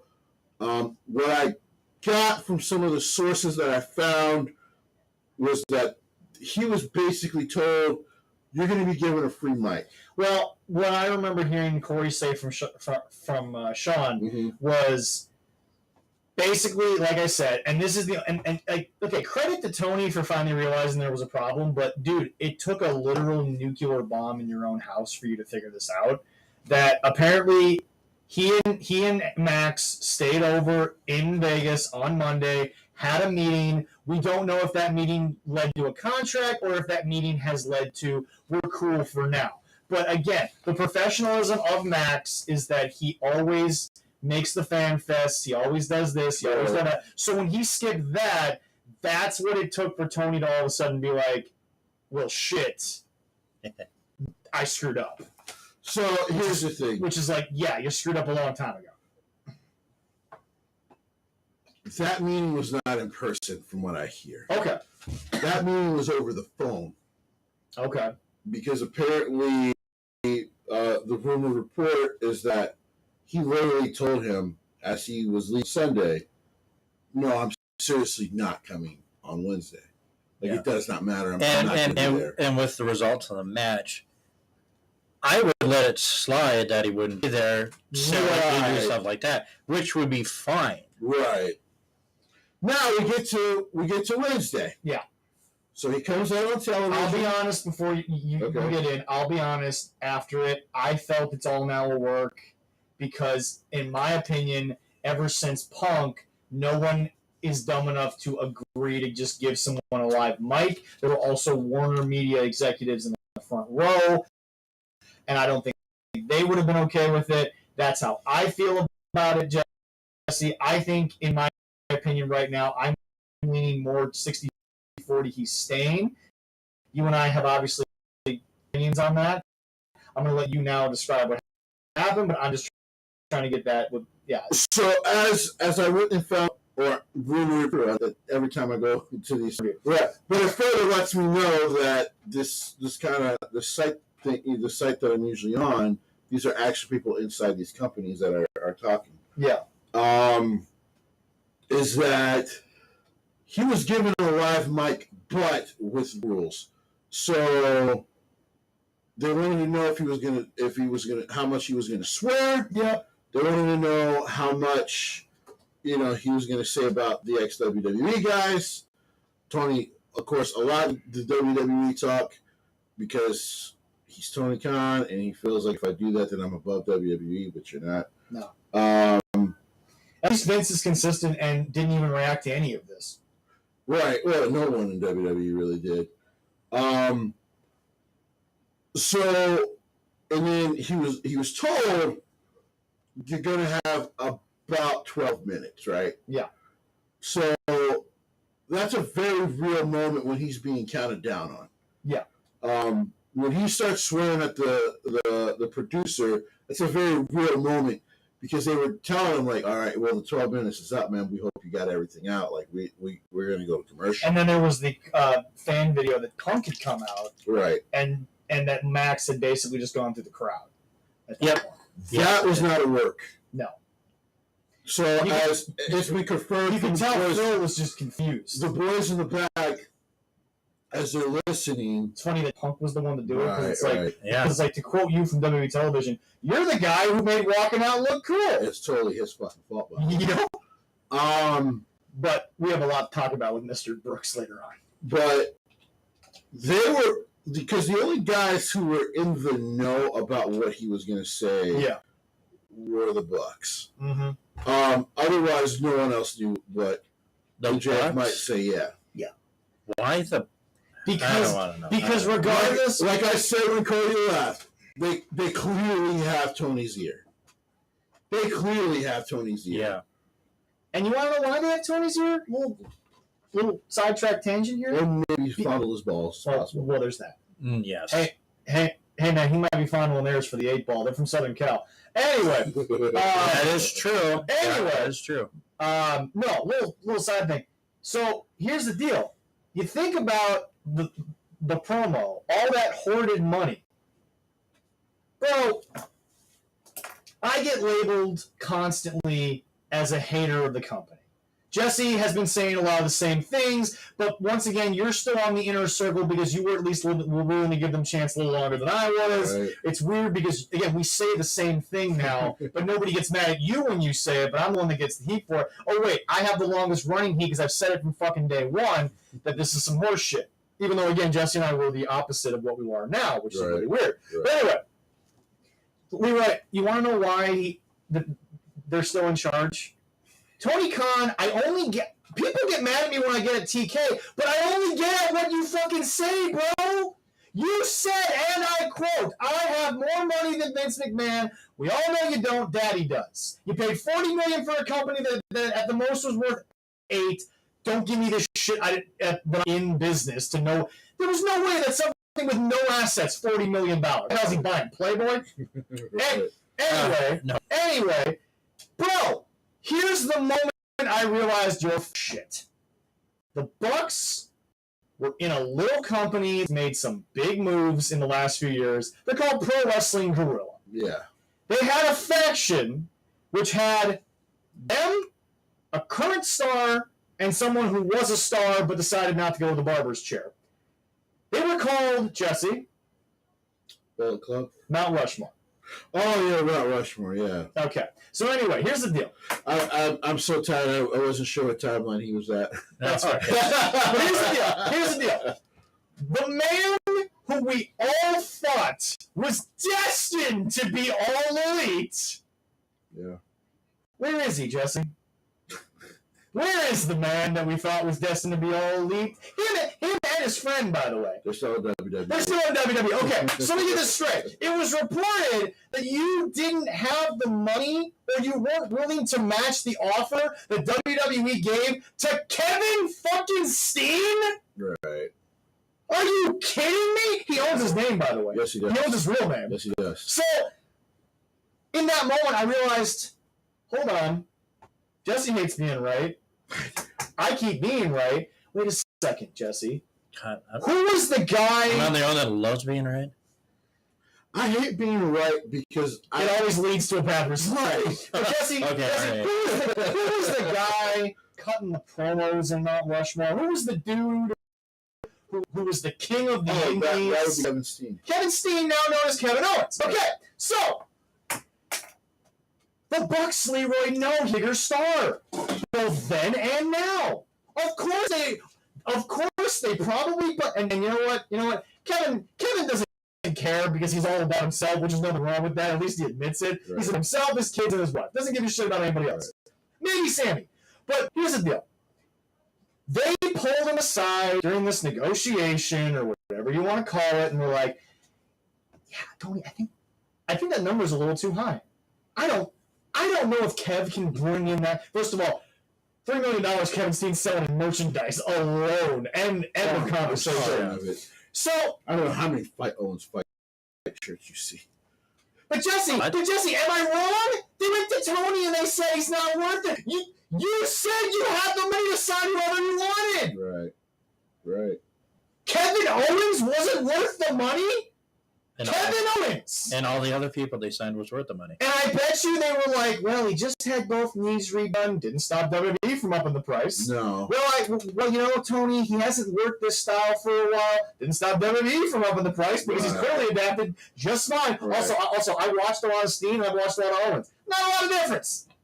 It's a little bit cleaner. Not as many big spots, but Right. WWE's known for that. Right. But it's just, you guys are shady little fuckers that you took one of your best buds, who, by the way, introduced you to Cody, got you to Tony Khan's office. You know what? You shady fucks probably did what I just said. It's probably true that you went to TK and you said 1,000%. he's just not worth the money. They're still trying to bank off their Kenny Omega fucking friendship, but now that he might have fucked his own career, Vince knows, as we'll report later with Hell in a Cell, with a possible injury. Kenny should just go to WWE. Well, there's that. But anyway, Go make $2.5 million. Go work part time. we'll put you in a better video game. Anyway, You can still go visit Japan and have sex with being 16-year-old girls as you. Did I just say that out loud? My bad. Wow. My bad. all right. We don't. Yeah, we don't. I'm sorry. Different culture. Different culture. But anyway, Different culture. Anyway, I will bury a guy in a freaking swamp for that shit. I don't know. But here's the deal, ladies and gentlemen. It's probably Trying to stop us. it's probably real. Tony. Tony. You want some deviled eggs, guys? No, I'm good. Oh, I'm good. Yeah, he is. Tony. I bet you can. So Tony, where is this Yeah, money but it's that good. Max isn't getting? Right. Where is this money, Tony, of I can sign anyone I want? Which, by the way, the interview with your boy Van Fleet of Joey Janela was very eye-opening. Surprisingly, Yeah, it really is. that was incredibly eye-opening. Oh, I didn't. That was the one where we were talking about his foot being on fire. The one before that. Okay. Actually, it might be the same Was it one. the same interview? It might be the same one. Okay, the clip just got out late. I gotta be honest. I didn't know Joey to be so insightful yet. Go watch the interview. The character does not lend itself to the person. That's all I gotta say. The person is actually better than you think he is. Yeah, it's true. Yeah, no. Character just sucks. The character has always just been like, well, this is just kind of fun indie hardcore shit. Okay. I was actually riveted by Joey, which by the way, again, Jesse, I Yeah, never so, thought I would be. I used to love Joey in his indie days, and then, like I said, he started doing some of the stuff with the boy who got caught in the Me Too movement, deservedly so. Yeah. You know, the one that they took, Chris Statlander wasn't at Dynamite for because she was defending the useless title. I shouldn't say useless, but she was defending the title in Colorado instead of being on the marquee programming that's paying her more money. Well, I digress. working for a useless gentleman. I'm not saying his name. We don't. JR. Let's just say it's J and it's R and it's not good old JR. But he was very insightful about like how the inner workings of the backstage works in AEW, and I was just shocked because he didn't put it in a disrespectful way. No, but in a very informative way. But you know what's weird? He confirmed a lot of Yes, he things did. that people thought. But anyway, so no, the MJF situation, like Jesse has said, and there's information about it. It's hard to tell, but Jesse's right, in my opinion. I think that there's a now chance on each side whether he stays or goes. It might have flipped. Jesse may not believe it, but in my head it's 50-50 because, like Jesse said, he said a lot. There was a meeting where he was like, okay, let me do this job. But what really was solved? Nothing. Nothing's been resolved because, Jesse, call me crazy, I don't think money can fix this. I guess Unless he's about to pay him the first ever $10 million wrestling contract a year And the highest paid wrestler of all time. I don't see that happening. Unless MJF's about to get a deal that literally Well, not to mention the fact Tony can't do it because it's going to piss off the 150 wrestlers he has that aren't even going to get paid half of what MJF. 1/5 if it's as high as I just Well, said. what's funny in that promo was it's not like he wasn't right. No. He said everything that the entire internet's been saying for the last few years. And what was funny was Jesse, he had the fans in the palm of his hands because they oohed and awed right where he wanted them to. Yeah.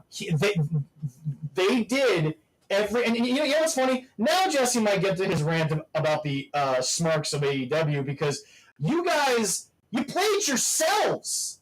The guy who basically told all of you, fuck the company that you love and support because the freaking guy that you worship is an idiot.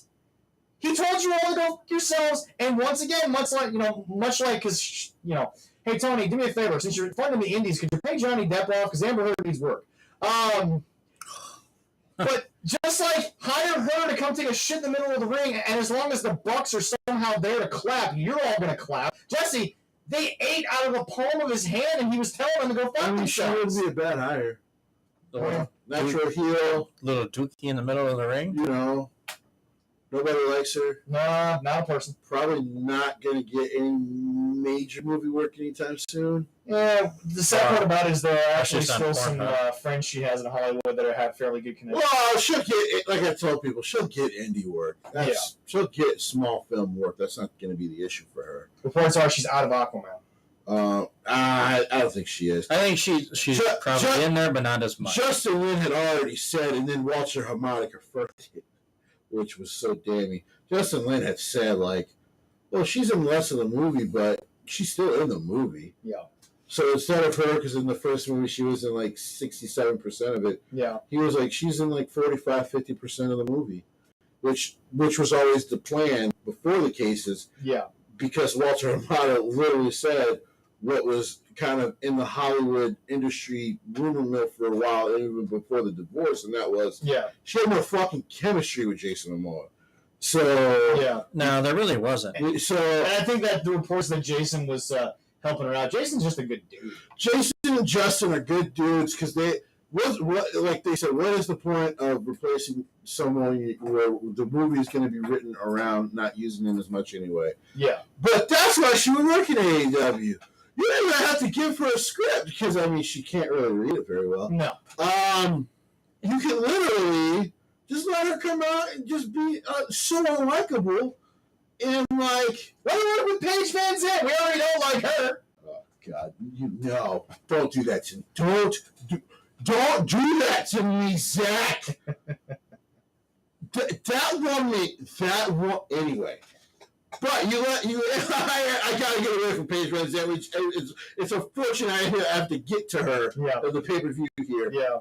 But you pay her $3 million. She gets to pay off Johnny Depp. By the way, it's funny because Johnny Depp doesn't care about the money. Oh God, no. Apparently, Johnny didn't care if he won the case. He won the court of public opinion. Right. That's not hard to see. He apparently representative was he really doesn't care about the money, but he's going to let the lawyers deal with the litigation. Yeah, exactly. I don't think he actually gives a shit. No, he doesn't. But the $50 million was just literally what his Pirates contract was valued. The Pirates and the Fantastic Beasts and the other contract with WB with WB was worth. Yeah, exactly. Was about $50 million. Yeah, but otherwise, I still think he's gone at the beginning of the year because I don't think they're going to put a title on him. Yeah. No. If he wins the title, then I think he'll stay. Now, I have to say something that Corey brought up because it doesn't make any sense to me. Why would MJF have to buy out his own contract? That doesn't make any sense to me. So I think I love Corey. Corey's been on the show before. Some independent contractor situations work like that, but this is sports independent contract. This is pro wrestling. Contracts have never worked like so, like in pro football and pro basketball. And pro baseball players can do it. They actually have more free will than everywhere else. Yeah, exactly. But like pro hockey, pro basketball, and pro football, if a team wants to trade for you and buy out your contract, they can do it. The team has to do it. Yeah. The organization itself has to do it. You cannot, as a player, do it. Now, you can hold out and hope that they'll just pay you, which I think is what Baker Mayfield is hoping for at this current juncture in his career. And Jeannie Buss needs to just do To rest book. Absolutely. Put it on each axis. Eat it. Just eat it. You own the Lakers. Just $47 million's a problem? Right. What? Your father passes away and all of a sudden the money's gone? What the hell is going on here? You're the the Lakers. family is worth billions. That's what I'm saying. It's $47 million. 47. Write it off and give it to charity. Yeah, please. Get it back next year. It's not that hard. It's really not that hard. No. But in pro wrestling, that's not how it works. Right. Either they release you from the contract and then give you a percentage of it. I think technically in WWE, while they pay you the next 3 months, they pay. It's like they're still, the agreement is we're still giving you like 30 or 40% of the salary you were going to get. So you're still getting the full salary you were getting anyway. Yeah. Which is why they have the clause of the non-compete clause. Yeah, exactly. Right. Well, the thing about it is that, Jesse, what people don't realize about that clause is that we also don't want you to immediately, because here's the deal. Like I said, you have a choice. I really want him up on screen because remember, people, you can either We do have shirts. you can hit up myself, Zach, or Leroy about the shirt. We'll get you shirts. But Jesse, here's the thing: is that they don't want you to go do a show and have them pay for you to possibly get hurt, not on their dime. Right. Now, if you choose to not take the 30 days and just be released the next day, that's a different story. Right. But most wrestlers are smart enough to sit back and say to themselves, "Okay, I'm going to stay at home, get paid to get healthy." Right. It's not a bad decision. No, because you're still making money. Yeah, exactly. But anyway, so is it time? So we got to wrap up MJF here because there's still so much to come. So let's go ahead and get to the pay-per-view. Before we do that, though, you got him out. I said, got 2023. By February 2023, it's going to be the Cody thing. He's going to be gone because Tony Khan isn't smart enough. Let me rephrase that. Tony Khan isn't experienced enough, businessly experienced enough. Yeah, as a dumbass. To give him a little bit of what he to try to keep it long enough until maybe he regrets resigning, like CM Punk did. That's fine. Yeah. Some people will say that was dirty, Vince. That's just good business. Yeah, I agree it's dirty, but it's just good business. CM Punk was going to sell the next 2.5 years. No business where that has a clean record. Sorry, it doesn't. Mystery meat. We moved Taco Bell for about 25 years. The McRib literally has actual rubber in it. Like what more do you need to be told? Anyway, mystery meat number 47, number 52. KFC has 47. Die number 76. Anyway, and a half. So Leroy, we talked about the first match. It was a squash. I also. Huh? Oh, yeah, right. The one thing the fans were actually excited about, you decided to put on the pre-show. Woohoo! I actually enjoyed this. This was fantastic. Hookhausen's great. I love Hookhausen. Hookhausen is seriously. How does that make the pay-per-view? But O'Reilly, who technically didn't hurt Sting, right, and freaking Darby was in the second hour. Or the second half, I should say. Second half. Yeah. This is the Thursday they open the third hour. Yeah. Really, I mean, if anyone should have been punished for hurting Sting, should have been the Bucks. Because he kicked him in the shoulders. The shoulders. It was too tall. Well, they fixed his neck. It was too tall. Well, they fixed his neck. No. You can fake a super kick to the head. It's not hard to do. Because you can fake it to the chin. Yeah. And these fucking idiots kicked him in the shoulder. Oh, yeah. Yeah, they couldn't reach. Jesse's only mad because that was too tall. I love Sting. You do. I do. I love him too. I met him once when I was 15 years old. I love Steve. I do. We didn't meet him, but we were in the same room with him. We were. It was kind of nice. Yeah. It was kind of sweet. Yeah. I will say this though, folks. For those of you who haven't listened to, before you finish, a couple of shows. I do not understand why you sell that super kick like death, Steve. You don't got to do it, man. And that transitions into my point. The only thing Jesse hears was, "Baby, why you fall down?" It's just all you hear is your mother going, "Baby, why you fall down?" Baby, you can hear why you fall down. I'm like, damn it! This is This is the part of being a wrestling fan I hate. Yeah. Because when shit like that happens, I'm like, I can't explain this. But anyway, Like, Mama, I don't know. You saw it. I'm not sure. Officially, the best tag team in AEW is Hookhausen. End of conversation. Although Jesse was right on this point, and this is a good point you're right about. Mark Sterling is a gem. Dude, I keep telling people, because we don't see him wrestle AEW much, I'm like, this guy is a comedy wrestling piece of gold. Like, he's great. His outfit was just like... Oh! You hated him from the outfit. It was so good. That's true. And the gimmick of being wrestling's only lawyer makes you hate him, because who likes lawyers? Nobody. My family's small and we don't even like him. I like that new one. Yes. Otherwise, yes. Yeah, I know. It's kind She of... knows, she gets it. My family's been in the profession long enough, they get it. That's kind of where we get more professional. We actually have a lawyer. Yes. That's scary. And soon to be an accountant. Oh, yeah, I know. But anyway, we're getting bigger. So we previewed the first actual match. Wardlow. I think this power wasn't bombs? what they originally planned. 10. 10. 10? It was 10 power bombs. 10 power bombs, 7 minutes and 30 seconds. This match, despite what the circumstances were around it, Max did right by Adam. Yes, he did. Like I said, that's just one of his best friends. He was always What doesn't make that. any sense to me, though, and Jim pointed this out. I didn't realize it until Jim pointed it out. And in fact, I forget who else reviewed it, but somebody on YouTube pointed it out. After all that, you couldn't give Wardlow 30 seconds on the mic? They should have. Tony just has to walk out, and he's playing a character. I told you! He comes out and just announces that he's all elite, and I'm like, Wardlow couldn't say anything? Even the quote, something's coming? Well, he could have. Nothing? He could have had. But Tony's got to speak. Well, Tony. the stipulation is that he won, that he was granted his release from his contract with MJF. Well, yeah, but And that sequence that he would be signed with it, which Wardlow could have grabbed the mic, looked right at the hard camera, and screamed, "Now I'm all elite." something, Drop the mic and walk anything. out. This guy just went through trials and tribulations. perfect. He played his part to a T, and despite what Jesse wants to believe about the person, Sean Spears did a good job. Sean, listen, Sean is a good wrestler. Yes. My problem with Sean is the problem that I've had with so many wrestlers nowadays. Sometimes, to quote the one white guy from the viral video, you're just not that guy or gal. You're just not it. Like, you're not a main eventer. Like, that's the one thing me and Jim Cornette have always agreed on. Sometimes you are just not a fucking main eventer.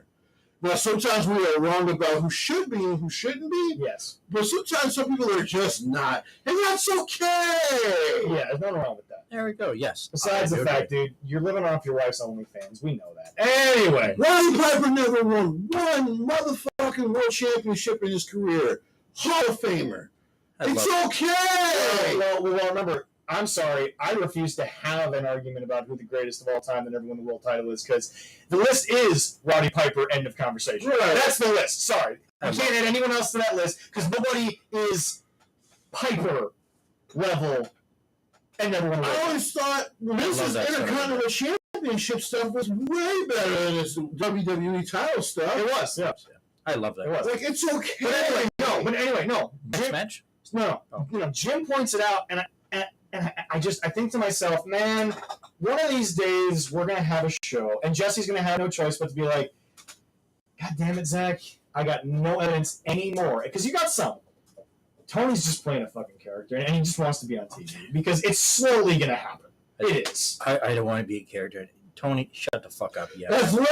That's literally what he said. Shut the fuck up, Tony.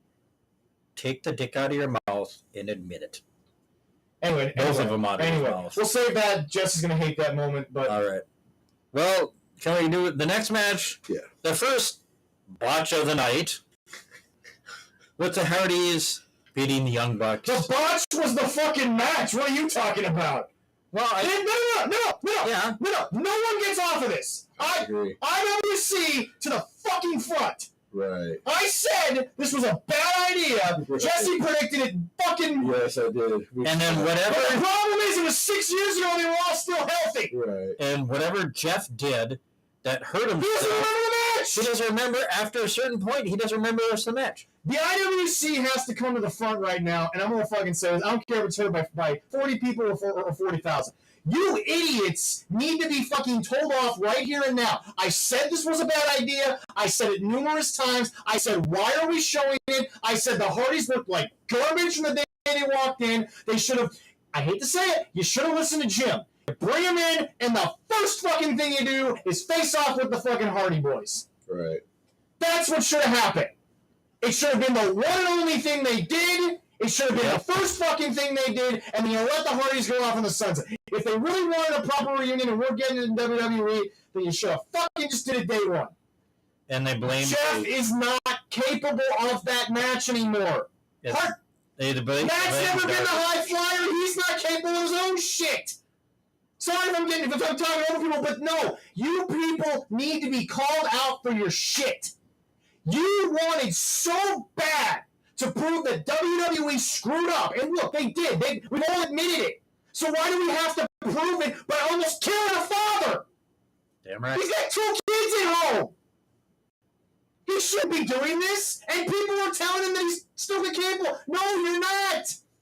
The dude has an addict-style brain. Not saying that's a bad thing. Because Jeff has never blamed wrestling for his addiction problems. He's blamed himself. His own words. Jeff Hardy will never give up the fucking lifestyle of being what he has been in wrestling until he's fucking paralyzed. Yeah, and Hardy's another story because he's young and stupid. More stupid than young. And they blame Jeff's just being petty. And they blame him partially, Darby partially, for the match. I'm like, no. Of course they blame Darby because guess what? Jeff Hardy's fucking 50 and shouldn't have been in a match like that. No, and what the hell are we doing? We don't blame Darby. Who the fuck? You want to know why you got 70-year-olds that keep coming back Darby and piss Jesse off once or twice a year? It's because they never wrestle a style like Jeff. Yeah. Jeff's style doesn't go 40 years. But it's who booked that match? It's their fault. It doesn't matter whose fault it is. The fault belongs with the fans who fucking sat there and said, oh, this will be great. No, it won't. Wasn't that good? This is... I saw this match, and I said to myself, I have never been more embarrassed to be a Hardy fan. Yeah. Jesse, name one moment... Jesse... First of all, this wasn't... I shouldn't even look up because I said I called this match 3 weeks ago, didn't I? Yes, you did. Yeah, you did. Yes, you did. Yeah, you did. By the way, folks, for those of you... That needs to be a clip. Every time I'm around, I'm just going to be like... By the way, now that I've gone back and I've reviewed what happened on the Dynamite before when they dressed up like the Hardys, did you notice the makeup on one of the Bucks? Yeah, Nick Jackson was wearing the same makeup when Jeff had his meltdown at Victory Road. And they had a different match. Yeah. Yeah. Very fucking high class. Really high class. To make fun of like the lowest point of his fucking career. Good job. Lowest point of his life, right. He was in there with Sting when that happened. Right. And Sting was upset and mad. Everybody was. Well, Sting forgave him later on, and that's been talked about how after a couple of weeks, Steve was one of the first people to call him about that and like, listen, I just want you to get healthy, man. Like you're a dad, you got kids, but you got to apologize to the boys. Like you got to make things right with the boys in the back, and just Steve being a good leader. Yeah. All right. Well, we'll move on. But it just... Shall we move on for that clusterfuck? Before we move on... Okay. Why have I been right about the Bucks for the last over a decade? Listen, Jim Cornette can say what he wants about the Bucks. You were way ahead of Jim. Because Jim has always said what he has said, and people call him a curmudgeon for saying what he said, but he only says it because he really did want them to be successful in TNA. You called him a curmudgeon. But he is a damn curmudgeon. You believe, but he really wanted their success. He did. Because he believes in their talent as a tag team. He does. I never fucking have. No. Because they're arrogant pieces of shits. And I keep telling people, one day their arrogance and that hardcore fan base, and it's not going to be like their fault as far as like they're intentionally trying to do it, but somebody's career is going to end because they even for one of them, because they keep thinking they can do the same match they just had 17 years ago. In this case, the same match they just had about 10 years ago. Yeah, you can't fucking do it when you're that age. No. All right. The next one was for the TBS Championship with Jade Cargill beating Anna Jay. You mean the most over championship in the women's division? Here's the stupid thing about this match. Yeah. Here's what pissed me off the most. Mm-hmm. It didn't need to happen. No. They literally put it on the card. By the way, this is the most WWE shit they've ever Yeah, wasn't it? They literally put it on the card because Anna Jay saved, I forget who from the baddie section, and then Jade, quote unquote, issued the challenge on Twitter. This is the most WWE shit ever. Yeah, well, yeah, Okay, well. did you see the lovely video? You know who was training with them? Well, listen, The American Dragon was teaching them. Brian is making those women better in the ring. There's no doubt about that. So that's why it's going to be more looking like WWE-ish Well, because of that. the matches look good. Like I said, this has nothing to do with the match itself. No. It Yeah. didn't need to happen. No. Yeah. They threw this together because, like I said, the most over women's thing they have. Seriously, if you swapped the TBS title and the world title right now, the world title would be more over because Jade Cargill feels more like the women's champion than she does. She's promoted as their best women's champion. She's been giving photo shoots. I swear to God, this woman does nothing but photo shoots and then wrestles for like 20 minutes a day. I mean, listen, I'll give AEW credit. They're highlighting their minority wrestlers. Not denying that. So Mostly that's because Big Swole called you out. probably. But then when you get to another minority wrestler, it was barely been featured on TV, and she's supposed to be the head women's champion. She's also one of the best Yeah, I know, it's like, wrestlers wait a in minute. the world. It's like, wait a minute. Thunder Rosa is a minority too, but Right, a second-class minority now? right. Compared to, According to AEW booking, yeah. I guess so, yeah. This All right. match didn't need to happen. No. So once again, this is I started the night with a 4.5 with Hookhausen because they're just great. Wasn't a 5-star match, but for what it It was, was so entertaining. You get a 4 out of 5. yeah, no, Yeah, boys, I loved you. I gave a 3 out of 5 to MJF and Royal because it was supposed to be. MJF is a fucking professional, which is why I've always loved him, and he did the job. I took off half a point for the bad medical spot at the end, but Well, and that's why I gave it a 3. It was entertaining. It was good. Or you have the take The team. Bucks got a fucking 0.5 out of 5 because you knew you couldn't have that damn match, and you continue to do shit you know you shouldn't do, which is why I'm tired of them. I thought you were going to give him a point at least, but no, I guess. No. 0.5. 0.5. And then Half. fucking this one gets a 2. Not because it wasn't a good match, but because there was no reason to have it. Just to have him on the paper. There was Jade Cargill should be the women's champion at this point. they should have one women's belt Right. and it should have been Jade Cargill 5 matches ago. And then the tag team title thing for the women. Because I'll give them this, unlike WWE, they actually do promote women tag teams. Otherwise, Yeah. just so far, now the show has hit the shit. Yeah. There we go. Well, Yeah. at least we get a 6-man tag with the House of Black beating the Death Triangle. In the Okay. fine water in the desert of shit. We found the oasis! 'Cause goddamn, I love this. How was Buddy? Was Great! That was great. Because when you let him wrestle, He's the best. he's great! He's so good. By the way, it's funny, AEW apparently made the same mistake WWE did. Just let him wrestle. Yeah. There you go. Remember, he had that great fucking match on SmackDown with Roman Reigns. We were like, love this kid, let him keep going. And then they just never. They just never fucking follow up. You're like, what are we doing? Yeah. Well, see, they had that lovely match, and then And I hate to say it. I'm going to lump these two No, together. no, hold on. Okay. No, and I hate to say it. Despite how much this show blew, Julia Hart blew better than everybody else. Oh. So they finally let her turn heel. Yeah. By the way, you shouldn't have teased this a couple weeks ago. That was stupid. Tommy knew it was bad in the moment. Right. You saw his reaction like, oh, well, we're fucked. Because you knew in the moment, do it at the show. Yeah. You know, because what you could have had her do is just be so distraught at the fact that they want her to join. Yep. And when he hands her the chair to hit Garrison, what you should do is tell her, just be scared the whole time. Like, I'm not going to hit him with the chair. I can't do it. Like, these are my friends. Yeah. Because now when the heel turn comes, Yeah. you're like, okay, well, they finally got to her. Okay. Yeah. No, but you already fucked up the moment when you did that. Yeah. But I still gave it a 4.25 out of 5. This was so good. The Lucha Brothers and Pac deserve so much better than pro wrestling gives them. Yeah.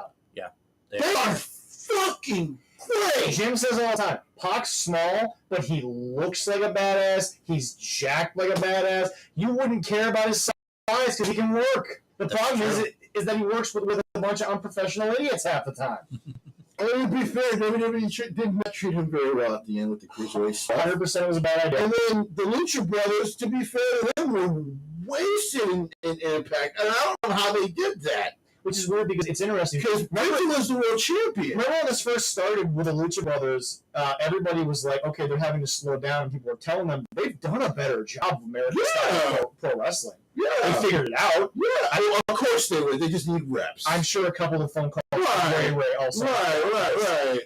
There isn't a top luchador in Mexico who doesn't have Ray's phone number. Right. That's true. Like, I mean, I'm sure Ray just said, Call Chavo, which is probably, and Chavo was like, listen, this is why WWE isn't a bad thing, because you learn, hey, slow it down a little bit. Plus, it keeps you healthier, because then you can fully control everything you do. Yeah. So, listen, it's these guys are phenomenal. Listen, If this match had not been where it was on the card, I would have turned it off. I'm sorry. At this point, I've been such through a desert, I would have just accepted the buzzards at this point. Like me, I would have been in there having a marathon poop session. I would have read, like, The Stand by Stephen King. I started reading a book. Like, The Stand by Stephen King. And not the edited version, the full version. This started... Man. This say whatever the first half of this pay-per-view was. Because, I mean... Kind of horseshit.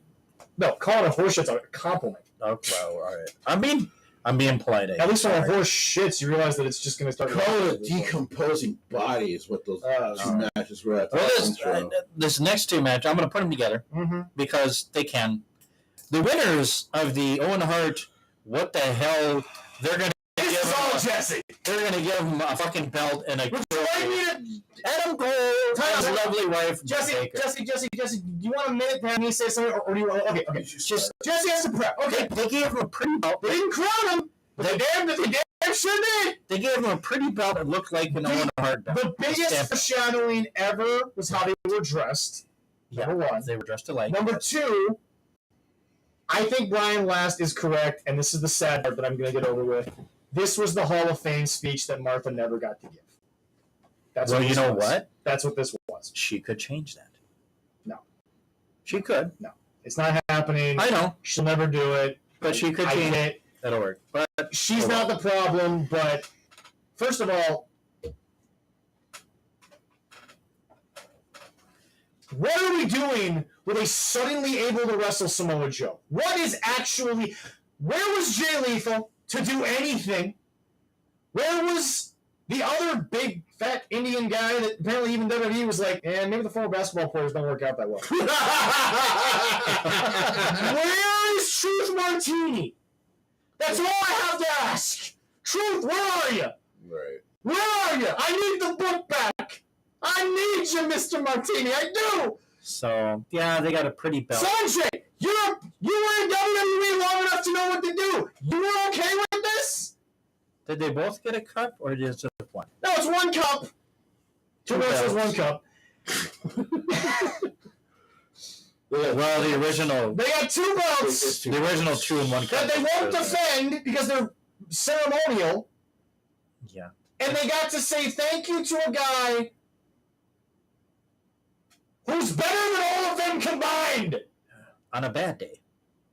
Owen Hart was in that category of people, and by the way, one of these days I'm going to list my top 5. The next top 5 I do will be the top 5 guys who, quote, would tell you in the back, I'm going to go shit in the middle of the ring and then give you a classic match.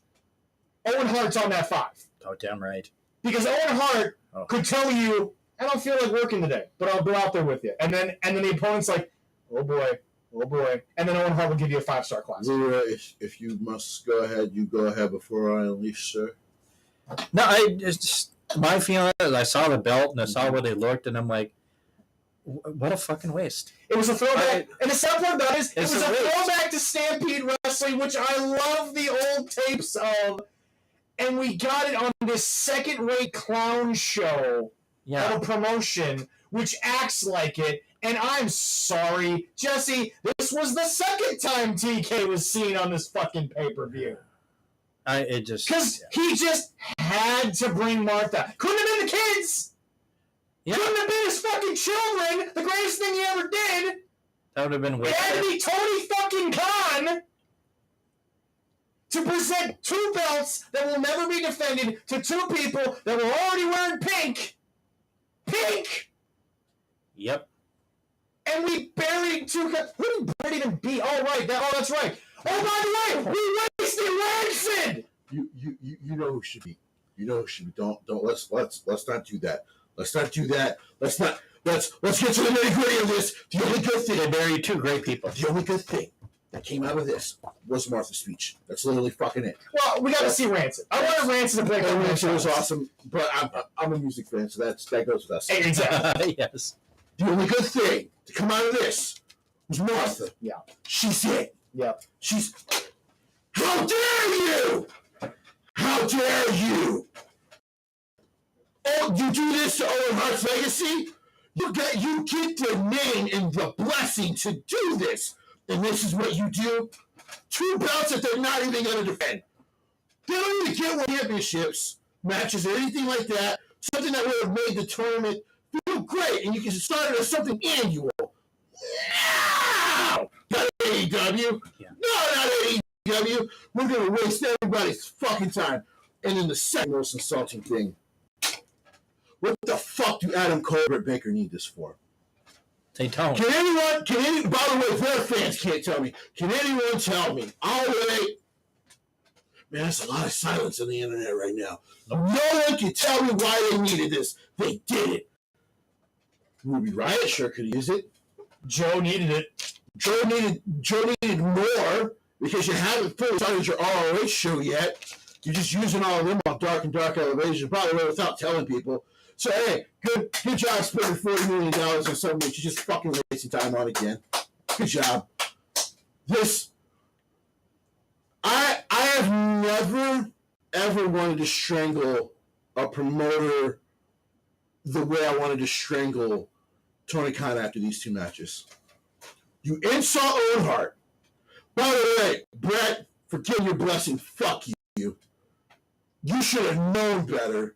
You should have known better, but your bitterness at your old age is starting to get very old to everyone in the wrestling world. It's weird because you signed a contract with them. Sign a new Legends contract with WWE.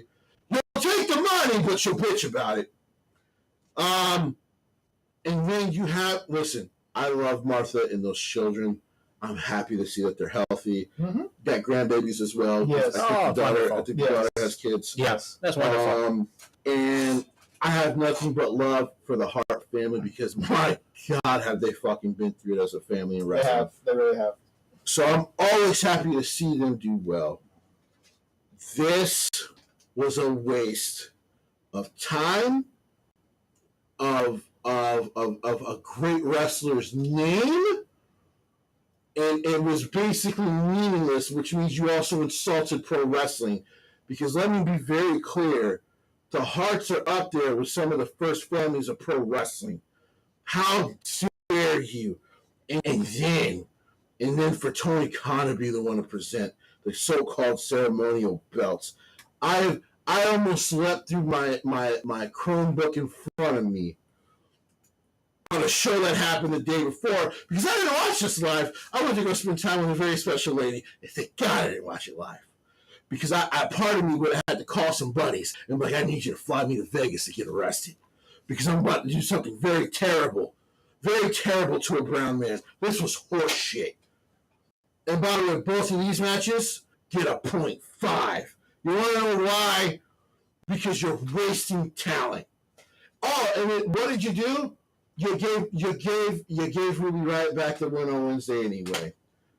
Fuck you, Tony Khan. Yeah, no, that of of all the booking decisions he's ever made, and he's got some bad ones. That was the most confusing I've never been so infuriated in my life because as a wrestler, some people will call me a wrestling aficionado. I'm just a wrestling nerd. You are. Owen Hart means so much to the game. He does. And we lost him way too soon. In an accident. Right. But we lost him way too soon. You get the blessing, including from WWE, to use the name. Apparently that's what one of the meetings with Vince was about. Yeah. And this is what you do with it? You think even Vince regrets it? Because Vince regrets a lot of things with Owen, but this is... He probably doesn't. I went in the sense of like, I didn't do this. It wasn't me, so you can't blame me, guys. Yeah, no. For once, I'm not going to take heat on this one. For once, this ain't my fault. Pro wrestling cannot be mad at me. This was not on me. One of those moments when Jesse didn't even know Jim said this, but Jim Cornette said it. If Owen Hart was alive, he'd be like, what the fuck is happening to my legacy? This tournament is my legacy? Fuck this. He'd be like, I got to come back and wrestle today. Because this, you're not leaving. This is my legacy. I think if he was alive, though, this company would have never gotten that chance. Because I think because if Vince does something with Owen Hart's name, hey, for the men's tournament, for the women's tournament, you win, you get a title shot. Make it meaningful. Now, That's what he does. Okay, Vince will pull at WWE because he is WWE, and maybe that person won't win the belt. Sure, but they'll get the title shot. They'll be in a main event spot. Not only when you get a title shot, maybe like a SummerSlam or something, but all of a sudden, man, this person's a bigger star. By the way, folks, we already chronicled what happened in this DMD. Adam Cole's just going to go back to this super elite bullshit after taking a couple-week break to do this tournament. So nothing's coming out of it. It was literally... Jesse, what is the one word that WWE always gets shit for? Pandering. Right. What the fuck was this? Pandering. Big time. On the most disgusting level. Yeah, it's... This is almost unforgivable shit. Yeah, pretty damn close to it. Pretty damn close. I now don't know if I can like go to an AEW show and not see him and not rush at him because I need an apology to pro wrestling because this is bullshit. And Adam Cole, you better not step on the stage if that happens because I will get arrested because you're no taller than Leroy and I will crush you. No, pause. Ladies and gentlemen, the great Brian Last with breaking news. They put him on the stage. Britt Baker's got like into Adam Cole. Yep. He's no bigger than Britt. Right. They would have never let this visual happen. No. You know what, Jesse? He would have built a stage just to avoid this. Right. He would have built a stage. He would have given that Cody stage, which we used for a week, and said, as long as you don't look as short as the woman, we're okay. I've been trying to say from the moment he debuted, and yes, you both, and no offense, I'm not mad that you both didn't have hype about it, but I was the only one who didn't care about Adam Cole from the moment he came out. I didn't. I was excited only because the possibilities of us without Kevin Steen, with the Elite, and then of course they announced the New Japan stuff, and I said, well, this could be interesting, few type of stuff if they can kind of get that work with in New Japan, because I think that kind of stuff with a King Switch, understanding the history of Bullet Club and all that, I think it could be very interesting. But of course, they've done none of it. Jesse, quick question: what do you think the relation? How much New Japan and crossover do you think there will be after Forbidden Door? They've been very careful about anything anyway. By the way, shutting down Tanahashi was just, hey, well, you need a main event. Well, we're using the main event guy. We're just not going to use our current main event guys. So you're not getting Okada. But by the way, side note, shout out to your boy Takahashi. Yes. On winning the Super Junior. Yes. Great tournament this year. The juniors always show up and show out. Man, this year, though, was just something special. Yeah. Still waiting to hear what they do with Kushida.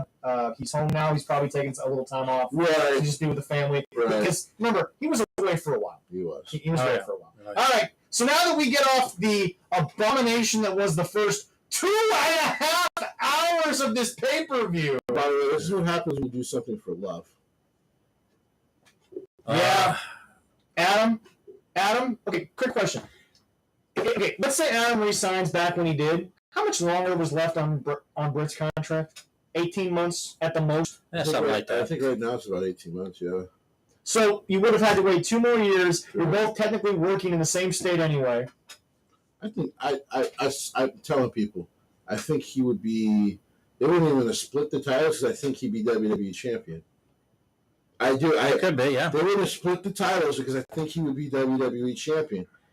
Like I really don't think they would have had Brock beat him. They would have just gone on with the plan of Brock losing, to Roman regardless of whatever happened. Yeah. And then Adam Cole doing something else because he was that good. Yeah. He was that protected in WWE. He was that good. Oh, wow, Adam, you would have had to spend 3 months dealing with funky love shit. Oh, gosh, you would have had a really bad soccer haircut for 2 months when hair grows really quickly. Yeah. For what was reported, at least $700,000. Yeah. Really? This is worth that. Okay. We'll go after that. Okay, Adam. Dismal shit.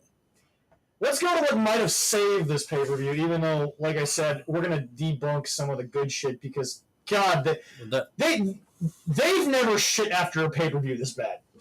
Right. Go ahead, Blair. Well, the next one was the 6-man against with the America's Top Team beating Sammy and all them. This was awful. Yeah. This. What's Jesse's favorite line? This wasn't even a nothing burger. This actually had substance, but this was a shit burger. You took a bite and it was like The fact that Kobe Bryant is in any way associated with that belt makes me angry. Let me be very clear. Scorpio Sky should be ashamed of himself. He really should. He should be fucking ashamed of himself. Mm-hmm. Don't associate Kobe Bryant with this. Once again, we're just shitting on legacies in AEW. Yeah, apparently. Why That's what not? They're good at it. I'm surprised they haven't hired Amber Heard. She clearly shits everywhere. And then Paige Van Zandt. Guys, let me be very, very clear. Just because the tushy has some cushion, just because I love That needs some good UFC cushion. fighter, You did but as we talked about, not as much cushion as people think, but it's there. it's there. I loved her career in UFC, but as we talked about, when she kind of got towards the main eventers, she clearly was outclassed at times. Mm-hmm. It happens in the fight game. Mm-hmm. You either find a way to step up or you stay in your class as a top dog. That's the fight game. Yep. She wasn't ready. She was not ready. No one could watch this and be like, no, she looked great. She was not ready. Where were you at 11 a.m.? You should have called up the American Dragon and said, can we meet at 8? And can I get 3 hours of work in before the real women come in? Because you needed a lot more work with somebody. Oh, yeah. But not even Daniel Bryan's good enough to pull this shit off. Oh, Daniel Bryan is great. He's not great enough to fix that in 6 hours. No. All right. Ty Conti isn't good enough to carry a woman who isn't ready. Nope.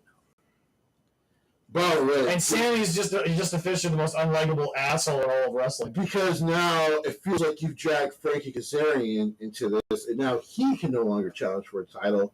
And he should be able to challenge for any time he wants. Yeah. Mm-hmm. This Yep. whole thing. By the way, I hadn't even talked about the match yet. The match was fucking bad. It was slop. Sammy Guevara, I'm crazy, I'm gonna do the crazy stuff. Okay, guess what? You and Darby Allin are gonna learn that there's a reason Hey, a safer style hey, to your Ty. longer career. Hey, Ty, is your relationship really going to be hot and young when you're taking care of a cripple in the next 3 years? Because that's what's gonna happen. Because you won't be wheeling his ass in and out of a fucking So tube at this apparently, I actually owe Chris Jericho an apology until we get to his match. until we get to his match. Apparently, he was trying to protect this kid. We're going to call this the fireball effect. Yeah. It's going to be a flash of light that Jesse's to compliment. Jericho, I'm a wizard for this one. Yeah. It's apparently he was protecting him because the start of him without Jericho was really good. And then I started to think about it the other night. I'm like, well, it was with Cody Rhodes. That seems to make a hell of a difference. Yep. Yeah. Cody should make a hell of a difference in that division. Mm-hmm. Because without him, this division sucks. Yep. Now, Miro return Wednesday, and we'll get to that, but I'm like, this division now sucks. The Scorpio Sky should be ashamed of himself. Ethan Page apparently just really likes being a sidekick, and that's fine. You can make a lot of money in your career being the second fiddle to someone, but you left Impact because you said the pastures were greener, man. Well, your buddy is doing so much better. Yeah, no, your buddy is arguably the best bout machine in all of wrestling right now. People literally can't get enough of Josh Alexander. No, and he's such a high commodity. He was able to quit his actual job as a firefighter and a construction worker. Yeah, because he gets paid so much in pro wrestling now. And Scott's not giving him up to anybody without quite the payback. The only thing Scott really needs to do, and it's the same thing I think NWA needs to do, is find a way to get on CW. That's literally it. Yeah. All right, Leroy. Well, the next one was a match of why the hell they had to put it on at this time. That was the Kyle O'Reilly beating Darby Allin. It was a fine match. The match was fine, but why were we having it? That could have been on the pre. I know Corey tried to be like, well, Kyle was out there. Yeah, but Kyle didn't ninja Sting. Oh, rating for the previous match, I gave it 1.5. Oh, wow. Wow. 1.5. Paige Van Zandt actually got you above Jade Cargill. That's impressive. Wow. It wasn't even because of Paige Van Zandt. It's because I think the chemistry between Frankie and Scorpion is fucking awesome. Oh, by the way, we forgot to mention back during the Jade match. Well, looks like that Malcolm Bivens is truly the American phrase, there always eventually will be a price. Yep. Yeah, I don't blame him, though. I'm not mad when you get that kind of money to come back and do what you were doing, man. Oh, and by the way, Athena... Good luck. Yeah, that's all I gotta say. Good luck, sweetie. Good luck, because you're working again. Look, do I think Jade is still the same Jade she was last year? No. Was she the woman of the year last year to me? Yes, because her year dictated it. Yeah. Since then, Athena, girl, I hope Booker taught you a lot because you got to find a way to save this. I think in the ring. And you want to know what'll happen? And Jesse's gonna fucking break the microphone that we never use. She's just probably just become a part of the baddie section. She's probably just going to become part of the baddie section. Come out there and freaking, bare feet. I want to disagree, but I can't at this point. She's probably, Malcolm Bivens is probably, Stokely's probably just going to be like, hey, come on over to base. So I will say this, though. Good luck. Yeah. Now, unlike some of her other former WWE counterparts, she did not burn a bridge. She has not burned a bridge. She does not plan on burning the bridge. Nope. Good luck. Because, by the way, I think we've learned that when you insult Funky Love, that's not burning the bridge. That's just obvious. Well, even fans know at this point. But let me be clear, Athena. Look at Ruby Riott. Mm-hmm. Look at Chris Statlander. Yep. Technically, you're already the second best woman in that division. And Chris Statlander has been there from the start. All right. By the way, someone she's currently teaming with in that whole feud. Mm-hmm. So, be careful. Mm-hmm. Because remember, she went back to the Indies. She was actually wrestling men for a short time. Yep. And you were reminded, oh, yeah, that's right. She's probably a top 10 wrestler in the world still. Yep. And yeah, WWE did waste her. She had every right to be upset, but she did not burn the bridge, and they did not burn it with her completely. Nope. Yep. But yeah, good luck. Have fun. I bet you Thunder Rosa's having some buyer's remorse. You think? And by the way, now we'll move on to the next match. That was the next match. No. Now we're going to move on because nobody cares about Kyle and Darby. But anyway, go ahead. I gave it a 3.25 because it was a really good match. But what was the point? That's my point, Jesse. Tony Khan is proving to the people that don't have the rose-colored glasses and the Hopamine that you can't ignore the build, especially when there is no build. There was literally no build to that match. It literally based it off a double super kick that didn't actually hurt Sting. Fucking kicked him in the arms. Please move on. As we said, that should have been a pre-show match. Yes, it should have. Then we talk about. Hey, can you imagine if Hookhausen had been now to that audience? Oh, they would have flipped their lid. Leroy's like, I'm trying to get you off of this. They would have flipped. Trying to get you out of here in time. Fucking idiot. Knock it off. Oh, we have prank. Jesse, I want to be the same point. I'll be able to hit it now. I'm trying to get this production as a producer kind of here. All right. Next we have Thunder Rosa defeating Serena Deed in the number one women's championship. That doesn't seem like it's number one, as we said. Gave the match a 4.5. It was a good match. Fuck, this was great. The only thing that brought me, Thunder, I love you. You gotta be careful with the dives. She's very Sasha Banks with the dives sometimes, and I get frightened. Like, please don't get hurt. Right. Like, we're hoping we lose Big E, and Sasha at some point will return to wrestling. Well, she ain't going to AEW, guys. She's going to Hollywood. Yeah. Get your mind off of that. There you go. Because the problem is that, and again, she was right about this situation, but if there's one thing she has, Jesse, and it's somewhat justified, it's an ego. And you think she's going to walk in and she's going to spend 6 months of Dynamite just being on a freaking mid-card? No. And you know what? Like I said, Jesse, there are people who have earned an ego, and I have no problem catering to them. Right. But Tony Khan, unless you're willing to cater to the Sasha Banks ego, it's not as bad as the Phil Brooks ego. More on that later. But the thing is that because the thing is, remember, Sasha just came for being a top woman. You think she's gonna come down and she's just gonna do the job for 6 months? Fuck you guys. There you go. Anyway, go ahead, Jesse. To your point. Or no, yeah, Leroy, next match. The next match features Jesse's favorite, the Wizard Loving Society. We're not even at the tag team title match because it was such a long night, but go ahead. Yeah. The Wizard Society there. Before Jesse goes, because I don't know if Jesse feels the same way. The Blackpool Combat Club. Before you go, Jesse, because I don't know if you feel the same way, because obviously there was a fine line between what people thought, which was, to quote Gene, beautiful chaos. Let me say something. Fuck everyone involved in this, and I mean it. You want to know why I say that? Why is that? Because guess who wasn't anywhere near it? William fucking Regal! I know. Fuck anyone involved. This is horseshit. This is embarrassing. And wait, so I'm supposed to take Brian Danielson seriously? He got pinned! They knew it wasn't gas because no one in the front row looked afraid. Right. But let me get this straight. Warner Media is like, we're high on this. But that's what you're going to let on? I mean, they're high on something. They're high on something. It might be the fumes of the gas they weren't able to use because that shit's expensive. But it definitely is in life because most of them just got fired by David Zaslav. Tony must be sharing.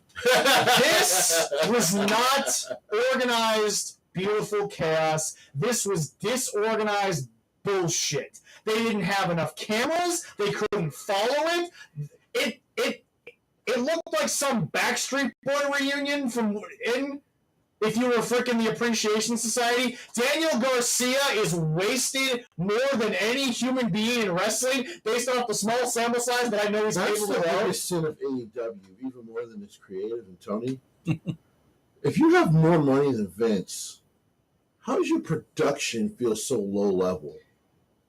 Eddie Kingston, hire the right people. Eddie, if they didn't want you because you wanted to do shit like this, then it's the Dean Ambrose syndrome. They saved you from yourself. Mm-hmm.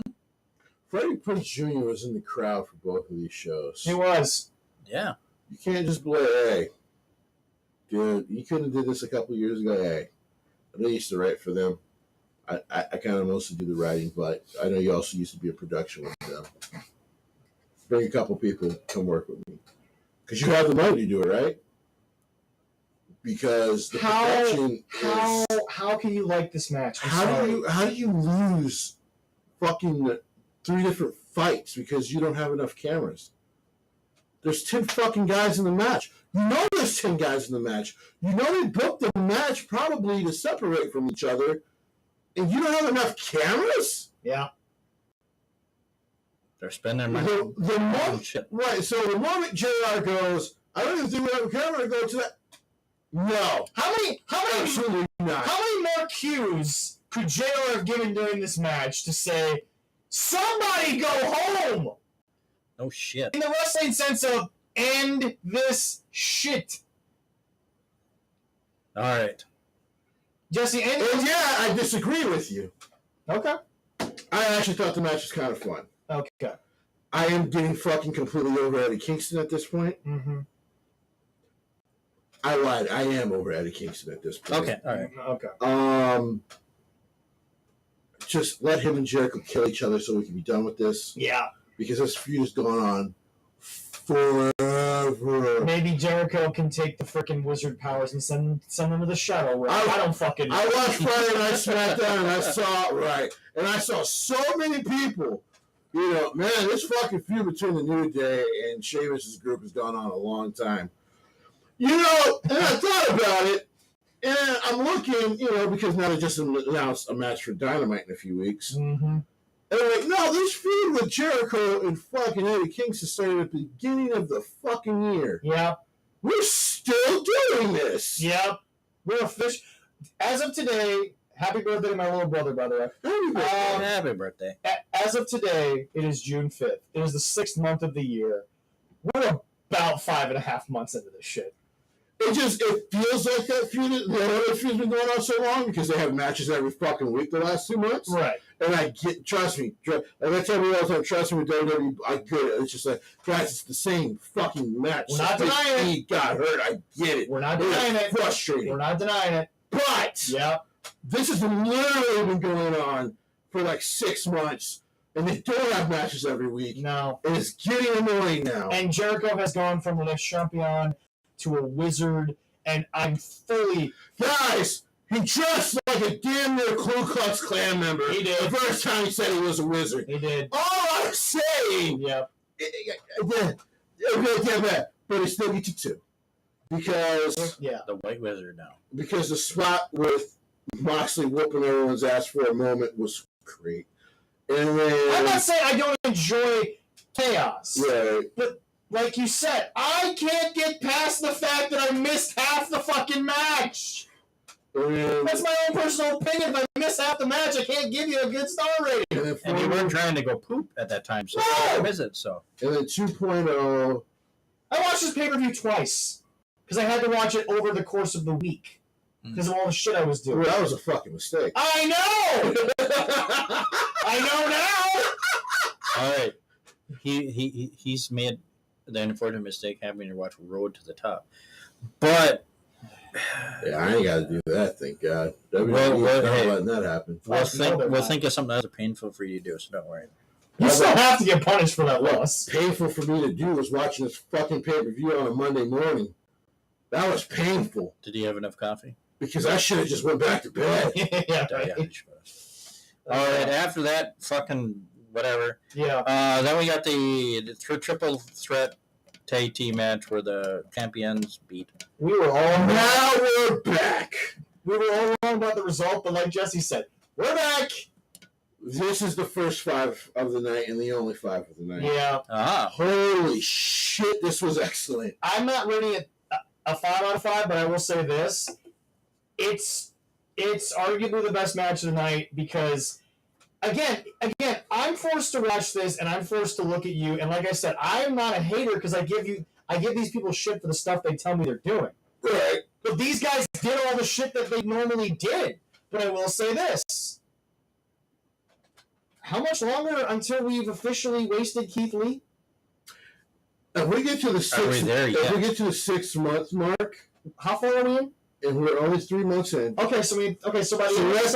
So by the end of the summer. So right at the start of winter, if he hasn't challenged for fall, the TNT title, some kind of title, yeah, we're getting there. But so far, I like this partnership. Yeah, it's worked really well because you're also in that case at this point. If they're not going for the tag team titles, you're also racing Swerve. Yeah, but so far, I dig this. This works for now. Okay. I love Hobbs. I can't praise this kid more. No.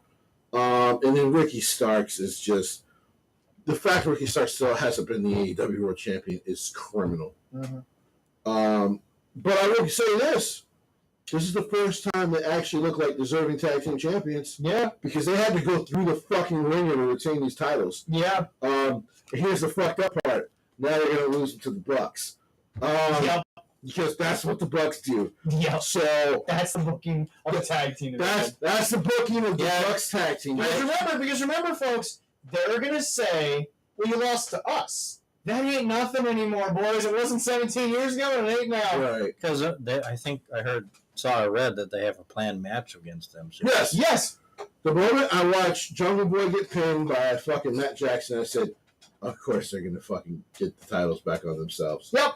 But overall, I gave it 5 out of 5. But like I said, not the result, because I thought they're going to probably finally pull these titles. Yeah.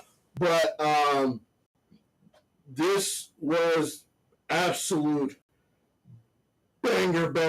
See, this is when people talk about with AEW, they're like, man, I hate the booking, but man, when they just let it be matches after match, yes, they can do banger after banger after banger. Well, this was one of them. Like, this was a banger.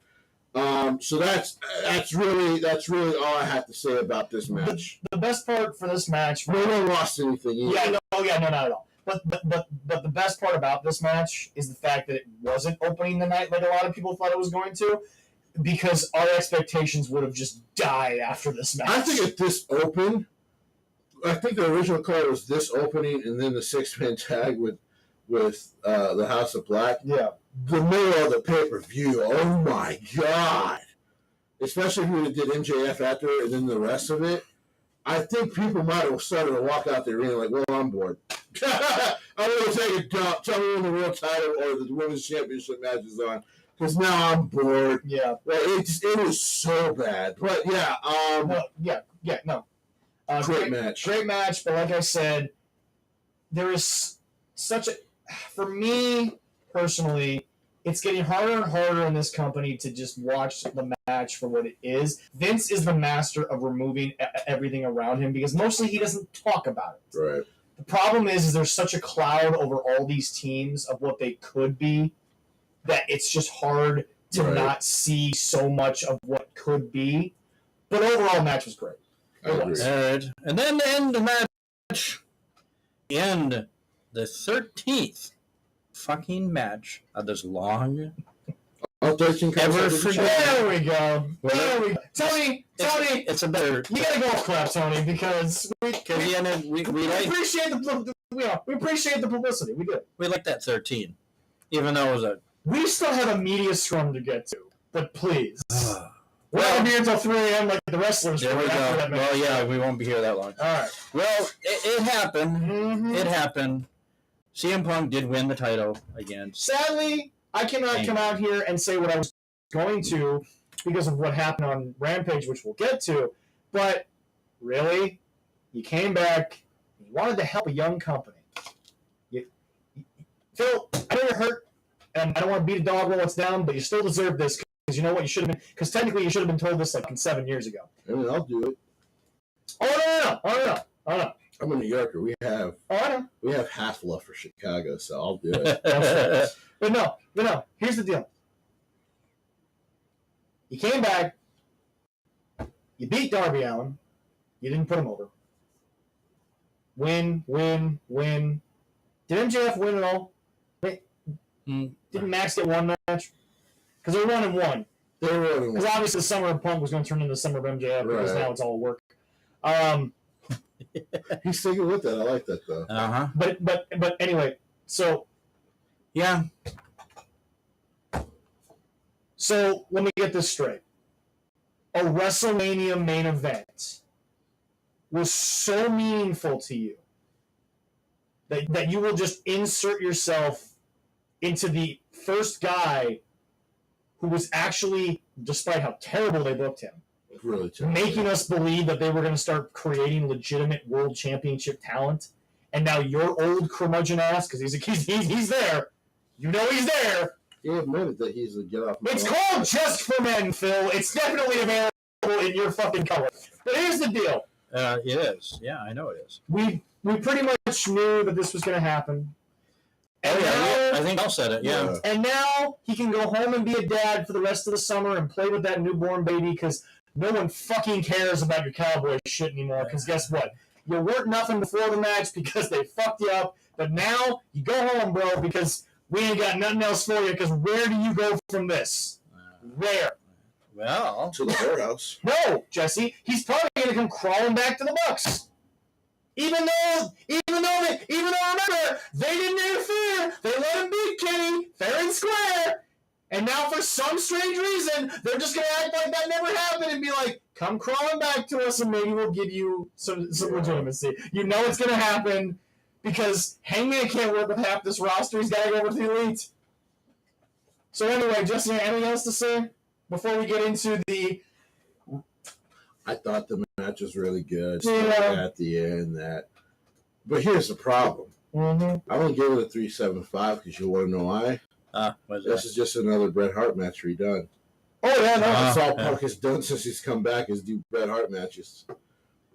why? I don't want to know why. You don't even know this, Leroy, because you haven't watched on a consistent basis. I don't even know. Why? But every single match that Punk has done since he got to AEW, there was at least a 5-minute window where it's just Bret Hart spot, Bret Hart spot, Bret Hart spot. Every match. But why the fuck is he doing it? Because he wants to be in Bret's good graces because nobody else gives a shit about him. Oh, well, okay, yes, but You want me to repeat that, Jesse, or did you hear that just fine? I stutter? does Bret's a Bret? bona fide Hall of Famer. Bret doesn't need... let's get to that. Bret don't give a shit either. Oh, no, Jesse. Oh no, we're not done. Oh, no, we're not done, Jesse. We're not done because you There was a remember 2-hour media scrum that we have to be a part of. Oh, I'm going to take that. So, ladies and gentlemen. Because I didn't watch it. Okay, Jesse. Oh, neither did I. Oh, boys. I'm not talking about MJF stuff. This is a shut up. No. Are we No. That's not the most egregious thing. Oh, That's not the most egregious thing that happened. I'm sure it's not with him. the 2 hours. So hold on. Let me just There's recap. paid media guys in there. It was 6 fucking people. That's it. It was Dave, whoever that fucking assistant of his is, and I think Sean was in the room with a couple of the guys from like PW Torch. Well, they pay Dave, yeah. Well, anyway, Dumbass. I will not comment on the MJF situation because there's so much other good stuff we have to talk about from what was arguably the best pay-per-view we've ever done. Oh, I didn't know he was a comedian now. We won the month. By the way, we won the Friday Night Wars. That's now actually been said in court in California.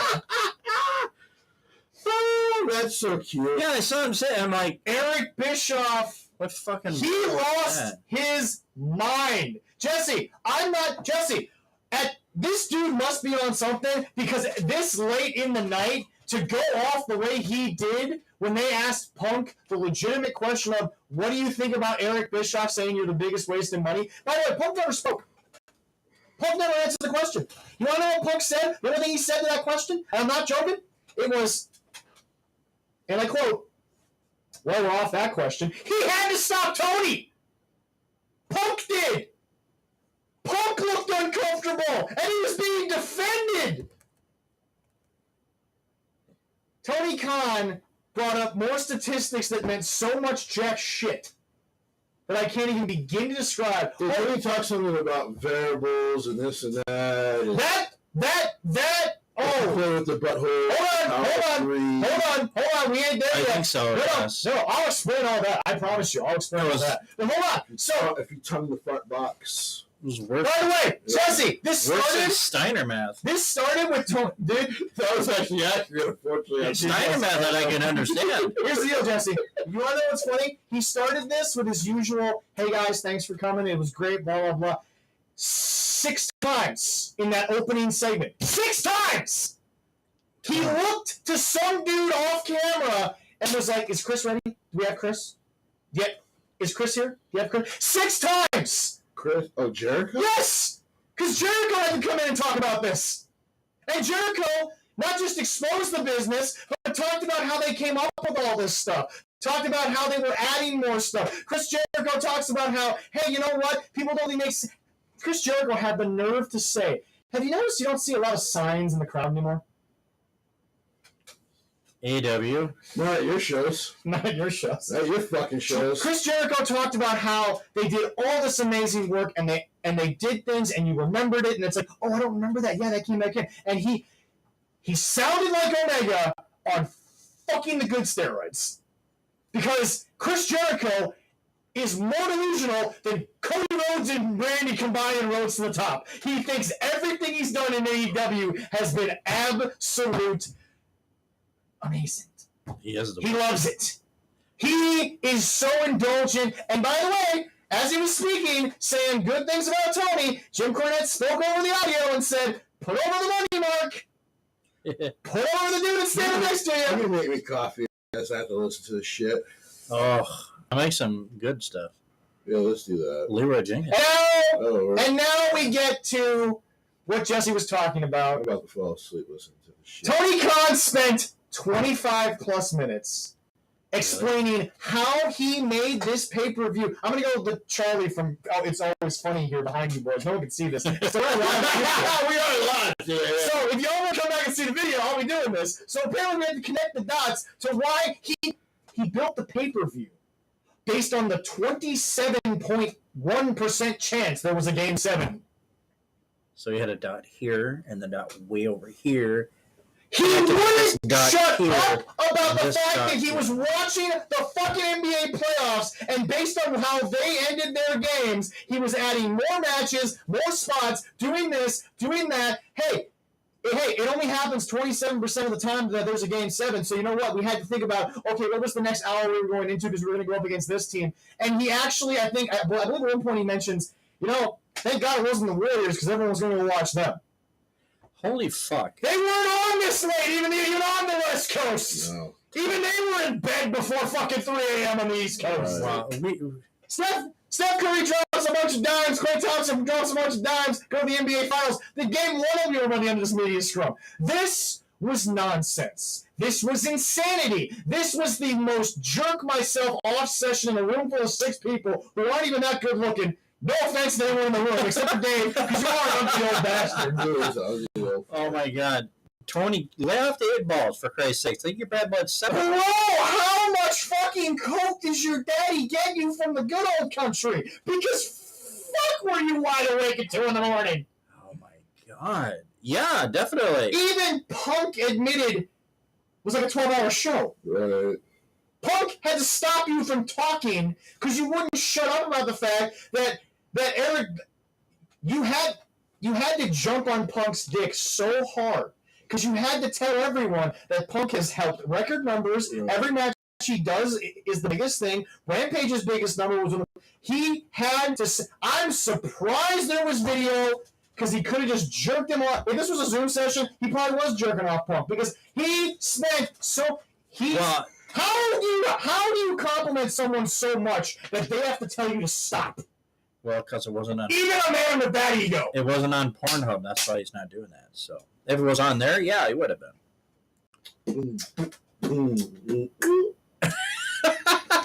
There we go. Thank you, Jerry. So here's the. That's a good free one. Tony. Sponsor us, Pornhub. We should try that. I'm down. We can put the podcast on Pornhub. They don't. Yeah. They don't care. Okay. Oh yeah, we can get paid too. Yeah. Oh, that'd be weird. But anyway, might do it. You do realize that if this show made money off of Pornhub, I would flaunt that check everywhere. I would not give a fuck. You suck. I probably would. But hey, we're making money on Pornhub. Watch us there. What? Yeah, exactly. I play the music right before every video. You win. Great. But anyway, well, Tony, Tony. God help. You feed them the questions. It's not hard to tell that you're feeding them the questions. Dude, like Jesse said, even Dana's like, man, it's late night in Vegas. I gotta go to bed. Well, seriously, he'll talk about the matches. He'll get through like some of the questions quick. He'll literally look at his clock and be like, all right, thanks guys for coming out tonight. We'll see you at the next show. You know why? Man, that shit to do in the morning. Like, bro, I gotta be in bed. I gotta get up by like 5 fucking a.m. Oh, I'm going home. Tony's not going to bed. He's up all fucking night. I don't think Tony Khan hasn't slept since Trevor Lawrence was in high school. That's probably right. Anyway, On to Dynamite. Maybe Trevor Lawrence will sleep with the sister, and then the dad will realize how shit the son is at using his money. Mm-hmm. And pay Trevor Lawrence more. And then pay Trevor Lawrence to book AEW. Holy fuck, I might have just solved the problem. There we go. It might be a better show. Yeah. I hope so. He might be the Peyton Manning of pro wrestling. We just don't know. Oh, shit. We don't actually We know. don't know. An epiphany. Holy crap. You know what? Then again, even during I know, the height of the pandemic, even he decided not to be a part of the Stadium Stampede thing. So I don't blame him for that. Yeah. maybe that should have been a warning about Urban Meyer. Um, Like, oh, really? You attach yourself to this? We should fire you today. So, Even Daddy didn't show up. He said you could use like. They use the cardboard cut out of Daddy. I know I'm signing all the checks, but I really don't want to show up. All right. AEW Dynamite opens with Punk getting injured. Because it happened somewhere in here. This was a sloppy fucking match. That's because Punk was hurt. It was sloppy before that. I know. CM Punk and FTR paying tribute to Bret Hart again. I don't know why. Bret doesn't need the money. watching him jump off that rope and kind of. That was. Versus the Gun Club and Max Caster were with Anthony Bowens and Billy Gunn. Number one. Hey, Billy! We're all marveling how you look in your 60s. You ain't doing much with it. Well, that's Him in the ass, boys. I think he literally only started wrestling at first to kind of get his boys over, which is fine. Yeah, but now he's getting paid to literally push a dude around in a wheelchair. Yeah, it's fine. Well, he's always fucking. Speaking of someone who's always hurt, Yeah, when did he must have got hurt on like Dark or something, probably. and I missed it. But FTR and Punk won. Okay, by the way, just in case everyone is wondering, FDR has chemistry with everyone. and Do you know how bad the Astros have to be? hold on, Jesse. We're on WrestlingView.com, and WrestlingView.com. okay, Josh Botwell, Okay. who is doing the report for this segment, Okay. would like to open his 2 cents by saying, "Holy hell, that match sucked. It's terrible. It was pretty standard." Now, for those who got a chance to watch me live on Wednesday, where I had no issues, I came in right after. I ended up being live right afterwards because I was having some computer problems. Yeah. And I had 4 comments off the bat, like, "Damn, what you think of that opening match?" And I literally said, "I'm actually happy I went live because you heard me laughing so loud at how bad this thing was." And now we get to Jesse's sad moment. This is how you get Tanahashi on American television. It follows this. Oh, he comes out. Oh, yeah. Because he came out to accept the open door challenge. From I will Yeah. accept your challenge. I kind of, And now that's fun. I'll be honest, I didn't tell Zach this on Monday, but He's beating Goto. That's all I'm saying. I told a lot of people this on Monday before Raw. I said, I'm pretty sure Tanahashi's actually going to come out on Wednesday night whenever Punk has his match because It's going to be Punk versus Tanahashi. I think New Japan's going to send Tanahashi to go fight Punk, and which is going to be great. It's as he tried to once use these words to insult Eddie Kingston. It's his speed. Tanahashi's great. Yeah. Tanahashi's 50. So Tanahashi will wrestle, or damn near 50. So Tanahashi will wrestle like he used to like 15 years ago. But many of you could take a note from the ace, a la the Hardys and Bucks and Darby. Dude knows how to adapt to his age. And is still at the top of his game at that age. And he still makes me think that every time he does it, you can't tell me that you have the same hamstrings after that dragon screw. Go Ace. That's a sign, baby. Yep, there you go. Here's the thing. When it was first announced, I was like, okay, you know what? This alone might be worth buying that pay-per-view over because Tanahashi's fucking great. I seriously, besides, And I will give you credit, Tony. Unless you're an idiot and you tell the boys over in New Japan to have Goto beat Tanahashi, because nothing against Goto, but really he's beaten Tanahashi, but the record is clearly in Tanahashi's favor. So what I'm saying is that Tony, I said this about a year ago on the show. Congratulations, you're gonna get Tanahashi in the ring. Congratulations, you get one up on me on there. Right. But then we go over. Japan is being very kind by saying, "Listen, we're gonna actually let you guys have Goto and Tanahashi on this pay per view. Yeah. And I think that's just a treat from New Japan to the American fans. Hey, you're gonna get a great classic New Japan style match. And by the way, over under 17 times they're going to promote Strong during this match. Anyway, New Japan is smart. then They're fucking brilliant. Then it was the MJF segment. We've already chronicled it, so we're not going to go into it. But basically, it was fun to watch the uncensored. This whole thing to me explains it to be a work because folks, Tony's not even dumb enough to let a dude have a live mic if he's that pissed off. Like you said, Jesse, I think he's maybe being bonused a little bit. They've worked over some of their issues. I agree with you. I've been saying since the promo they stain, but you've definitely convinced me with talks we've had, being like, I think it's 50-50 whether he stays or goes, but I think it's leaning more towards go a little bit. I think this was still a shoot, though. It was, let's just call it It was a shoot. It was a shoot that Max was willing to edit for television. Right. That's what he's leaving AEW. Same one that Undertaker gave like 25 years ago and stuff like that. Go ahead. But no, MJF is leaving AEW. When? Not sure. But yeah, this reminded me of the pipe bomb. Which, by the way, folks, no. Once again, it was a work shoot. Yeah. Yeah. It was just that they were willing to You should get closer to the mic. Oh, yeah, my bad. Holy shit. Yes, I can barely hear you. He strung to as much out of Jesse as it did the rest of the wrestlers. And I didn't watch it. But yeah, because that was, once again, you're allowed to say what you like in all this time, Punk, but when time runs out, we're cutting off the mic. Yep. And time ran out. People forget they didn't just cut the mic to be a dick to them. Yeah. They were 12 minutes over.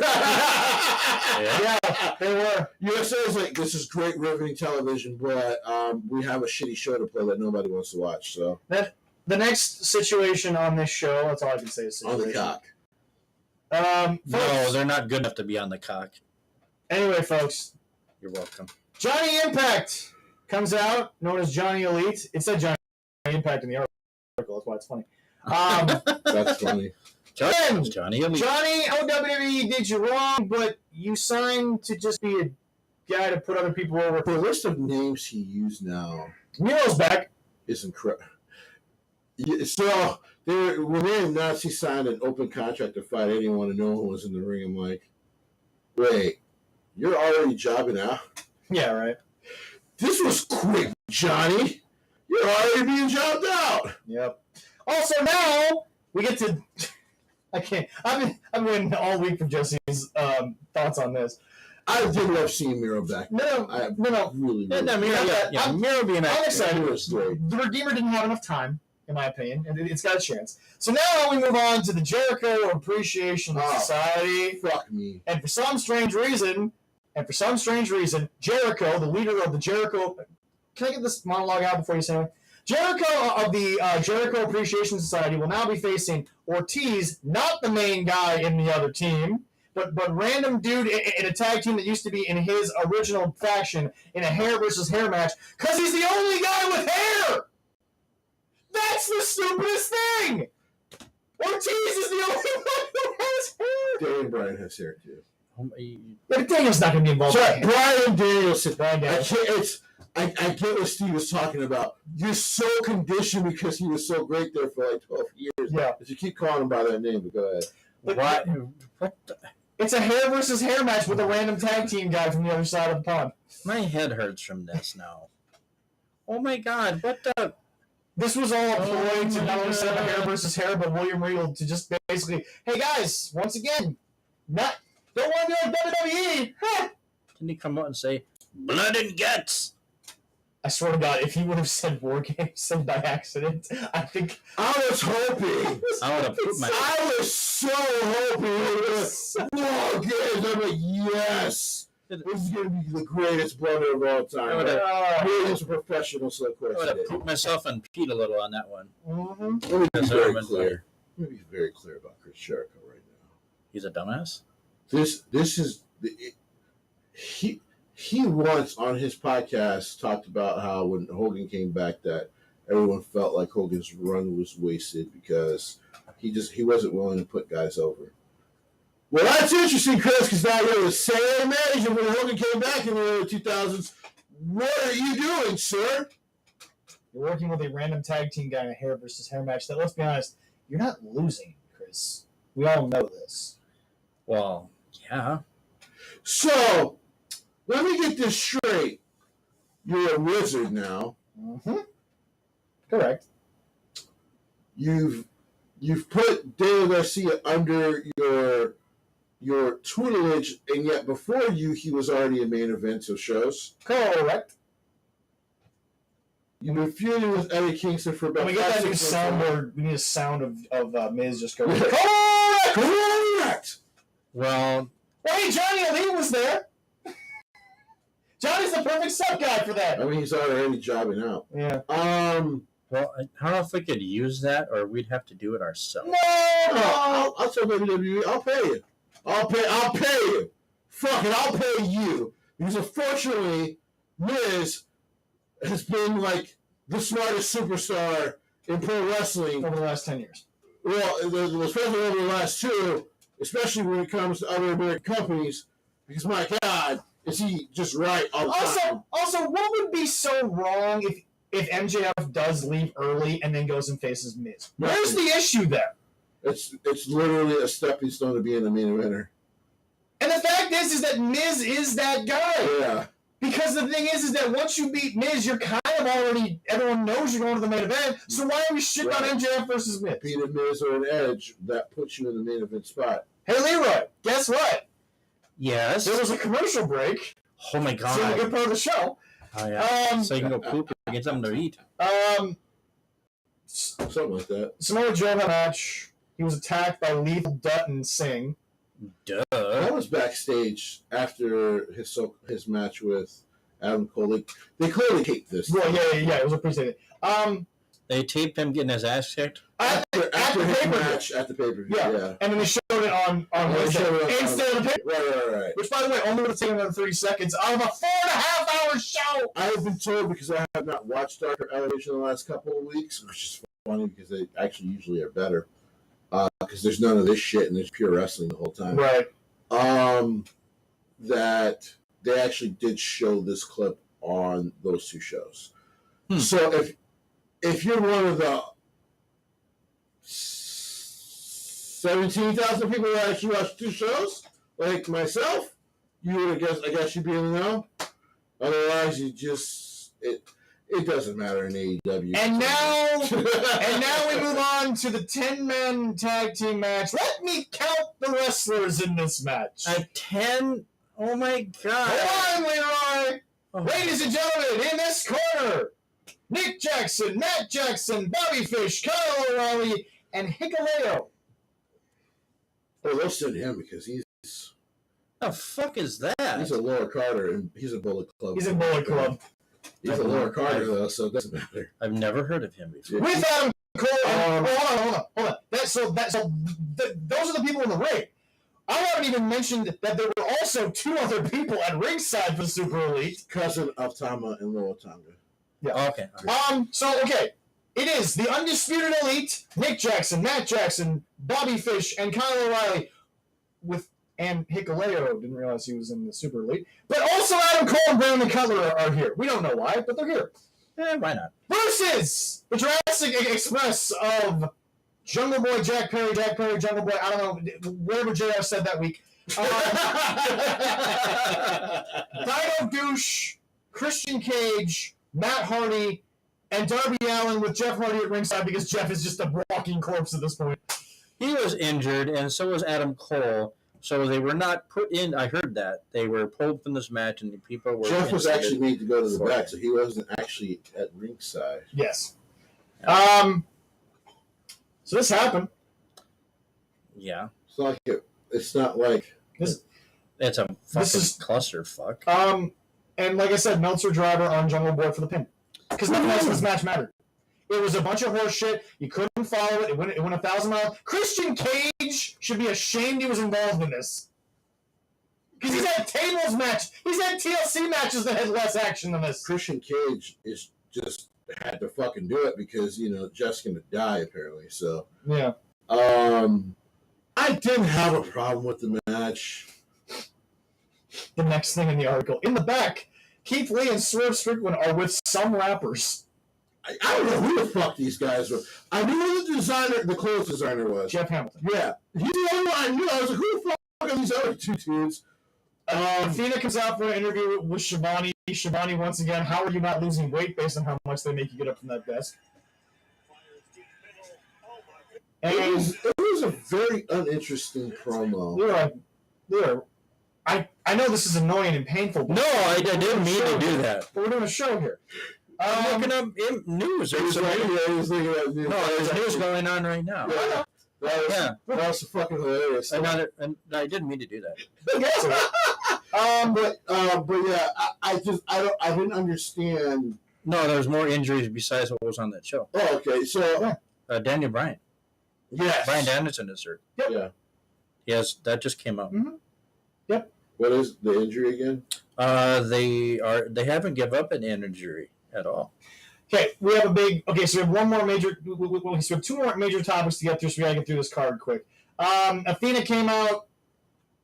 It was the same shit they did at the pay-per-view, but with an interview. It was not interesting at all. Yeah. I don't care. I seriously don't care. So, but Malcolm, dude, you gotta work some wizardry on this shit because my God, go find Jericho. See if there's any wizardry for him. He'll make it work. He's very good. Mr. Mayhem Wardlow destroyed JD Drake. JD, I hope they bonused you for the night there, kiddo. JD Drake needs to call JD Vance and sue somebody. Yeah. Take his ass whooped. Doctor. Oh yeah. By the way, Leroy, there's now a class action lawsuit against Wardlow. Actually, I'm interested to see how they do this. Because For what? Mark Sterling is now okay. representing all of the AEW security that Wardlow's beaten up over the years. It should be fun, though. Or over the weeks. In the back, Sky and Lambert talk about Dante Martin. Dante's just going to lose on Friday. Yep. I think he did lose on Friday. He did, yes. Yes. Dr. Baker and Jamie Hayter with Rebel. That's right, Rebel's still there. Faces, Ruby Soho and Tony Storm. Reba, not Rebel. Come on now. No, it says Rebel right here. But it's Reba, not Rebel. I know. Versus Ruby Soho and Tony Storm, or as their tag team is called. Damn, we should have stayed. Even though one of them was released. But one of them got fired. Yeah, well, you know. On your day off. How you get fired on your day off? The winners were Soho and Storm, which was weird because last I checked, Soho had never beaten Britt Baker in any circumstances. But And then they finally gave her a win over Britt Baker. Yeah. She actually pinned Britt Baker. In a tag team match. Yeah. After the match, Hayter attacks Soho and Storm with the Owen Hart Cup belts. Again, rest in peace, Owen, but I'm sorry about this. I hate It's insulting. I hate it. And then apparently the match that made Jon Moxley the #1 contender, we'll get to that. Jon Moxley beats Daniel Garcia. It wasn't this match, though. So that's probably what it says on there, but it wasn't this match. He's actually been #1 ranked since they announced the CM Punk. He's number 4. He's not #1. #1's Wardlow. #2 is Adam Cole. Is that this week? That's the current. That's the current. He's looking it up. That's the current. That's Yeah. the current. Well, it changes week to week. No. No, it's but I'm pretty sure he actually had been ranked #1 the last 3 weeks. No. Wardlow's been #1 since the start of the year because he hasn't lost a match. Wardlow's been their #1 for the longest time. Let me just get the okay. So the official rankings as of June 3rd. Hold on. As of a day ago, this came out a day ago. This is the official AEW website. Tony must have his own list. No. What the fuck? Okay, He changed it. No.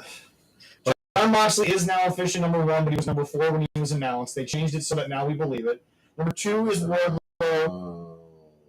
#2 is Wardlow. #3 is Hangman, who apparently leaped Adam Cole, even though he just lost a world title match. And #5 is Jay Lethal. What the fuck he hasn't won a match? Not on camera, but he's done on dark. They're dumbasses. You know what's funny? Tony, you're a fucking dumbass. Moxley, this might be the first time this has ever happened. Jon Moxley is now officially ranked top 5 in 2 different categories. The BCC is officially the second-ranked tag team. So John Moxley has basically been the best thing in the company since its inception. Yeah, we know that. Yeah, okay. He's the only consistent thing in this fucking company. Tony Storm is the fourth-ranked woman. Oh. But the grass is always greener On the other side. Chris Statlander's at 5. She should always be your top 5, but you keep fucking her up. She's never going to win the women's championship. No, it's never happening. Never. Let me look into the camera. Never. And it's not because I don't want her to win it. It's just not happening. It's just they're not going to do it. So anyway, now we have to get over this. We have to move to Rampage. Friday. It's announced like an hour before the show that CM Punk will be on there to address the championship. Oh, Okay. Already pre-taped. So apparently he decided that he was going to say this at the end of at the end of Dynamite. So we knew this on Wednesday. But he goes to the back, puts on a fresh shirt, and then comes back out. I didn't mean to laugh. Here's why I laughed. Okay. Because the more I thought about it, right, guys? Mm-hmm. Why were you limping your ass out there to go talk to MJF then? Because that means you knew the foot was broken right after your match. Yep. Why were you limping your broken ass foot? Mm-hmm. You couldn't have just waited till MJF got to the back? Yep. That, by the way, and I was, like I said, it's been confirmed to me that was still a shoot because the other people besides the Bucks did not know what MJF was going to say. Right. So, okay. Like I talked about, sometimes you just protect the wrestler from themselves. That's all I'm saying. He can't. He's paying them too much. That's true. And when he came in, he gave them creative freedom. It's a problem when you don't set rules from the get-go. Leroy, do you let your kids wake up each day and pretty much just tell them, hey, I'm going to feed you, but you get to do whatever you want to? Or do they have a specific set of rules they have to follow per day? Oh, yes. That's not hard They to got say. rules. So, Jesse, They don't want to follow them, but they got rules. I'm making an audible here because we got to get the hell in the cell. I'm making an audible, Leroy. You put down the paper. Jesse, how are they? It's been all over. Punk is now hurt, broken foot. He cried tears because that means that he doesn't get to do the one thing he wants, which is bury the talent. But he's still going to get paid. I think he's harsher than I am. And his title's not going to be relinquished. Yeah, that's the Because he's thing. in CM Punk is still the current. By the way, but Jesse, in those rankings, guess who the current AEW champion is? It's not Vacant, the GOAT. It's still CM Punk. The Vacant should have been the champion. Well, I think it's dumb. It's like, one, they're going to make an interim world. Why? Why? Because we're a sports-based presentation. This is Tony's favorite thing to do is make an intern champion. The worst thing. What the fuck? The worst thing that's ever happened to AEW is that New Japan exists. I'll explain why. Okay. New Japan did this when Ospreay got hurt. Yeah. By the way, we can all tell you it was a terrible fucking decision. It was. Because the better story was him coming back, being pissed he had to relinquish the championship because he's a heel, and then still cheating his way to the world title match. That would have been fine. Because here was the problem. Shingo became the quote-unquote interim champion. But Shingo was a great champion, but it was diminished at the fact that you knew he wasn't the actual world champion. They have not made that mistake again. They've actually apologized to their fans about that because it was a fucking terrible decision. Yeah. But because New Japan did it first, just like Simpsons did it, because New Japan did it first, Tony's like, New Japan did this. They're sports-based. This is okay to do. See, but here's the deal. Actual sports papers cover New Japan.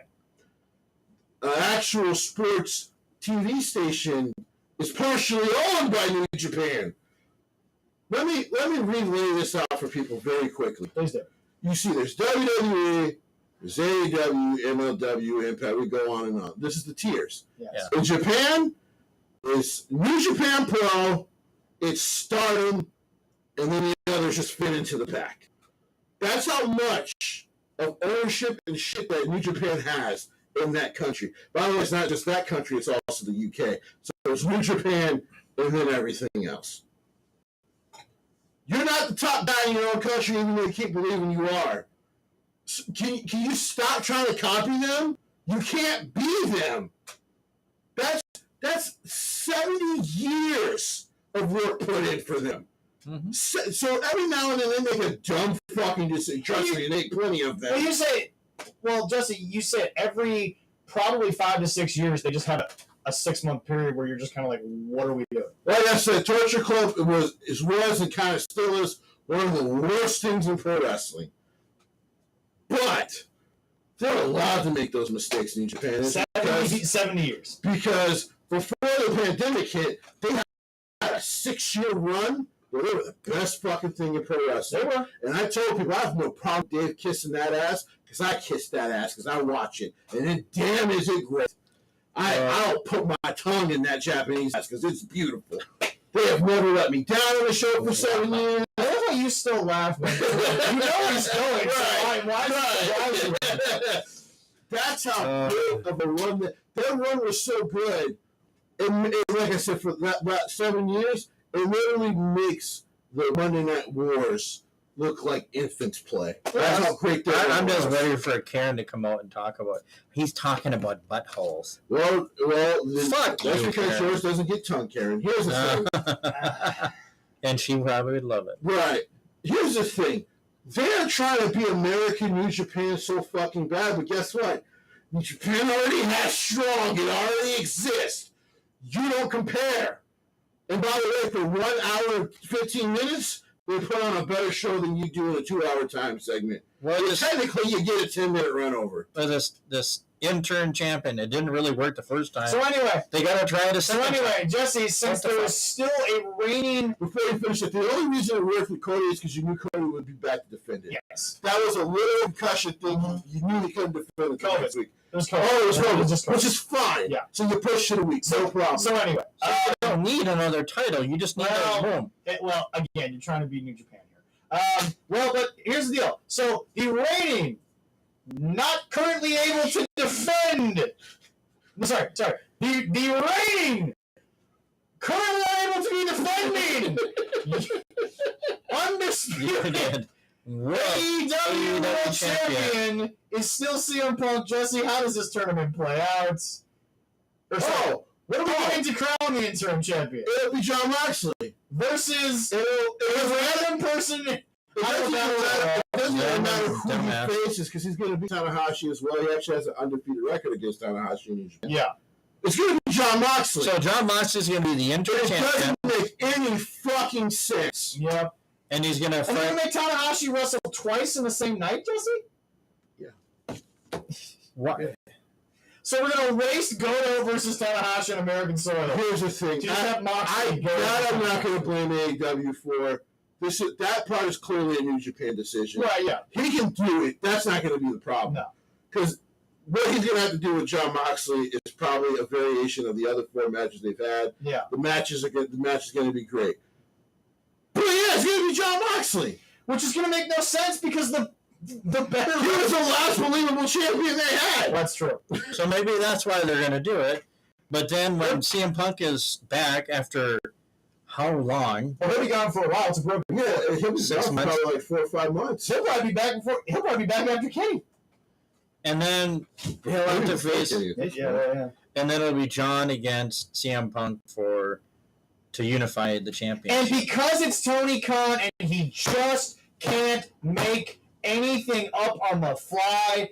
It'll be in Chicago. Nope. No. Punk's just gonna win it. Right. All of this to just let Punk still have his ride because John is clearly getting paid way too much to care about anything he does because he's getting paid $6 million a year to go work GCW. And I love you, GCW. But you don't have. But I hope GCW doesn't pay John because why would they waste the money? John doesn't need the money to go to GCW. But then CM Punk will have the second longest AEW title reign next to Kenny. Yep, and he wouldn't have to finish for like 5 because months. Tony doesn't have the balls to look at Punk and say, "I'm taking the belt." No, it wasn't even.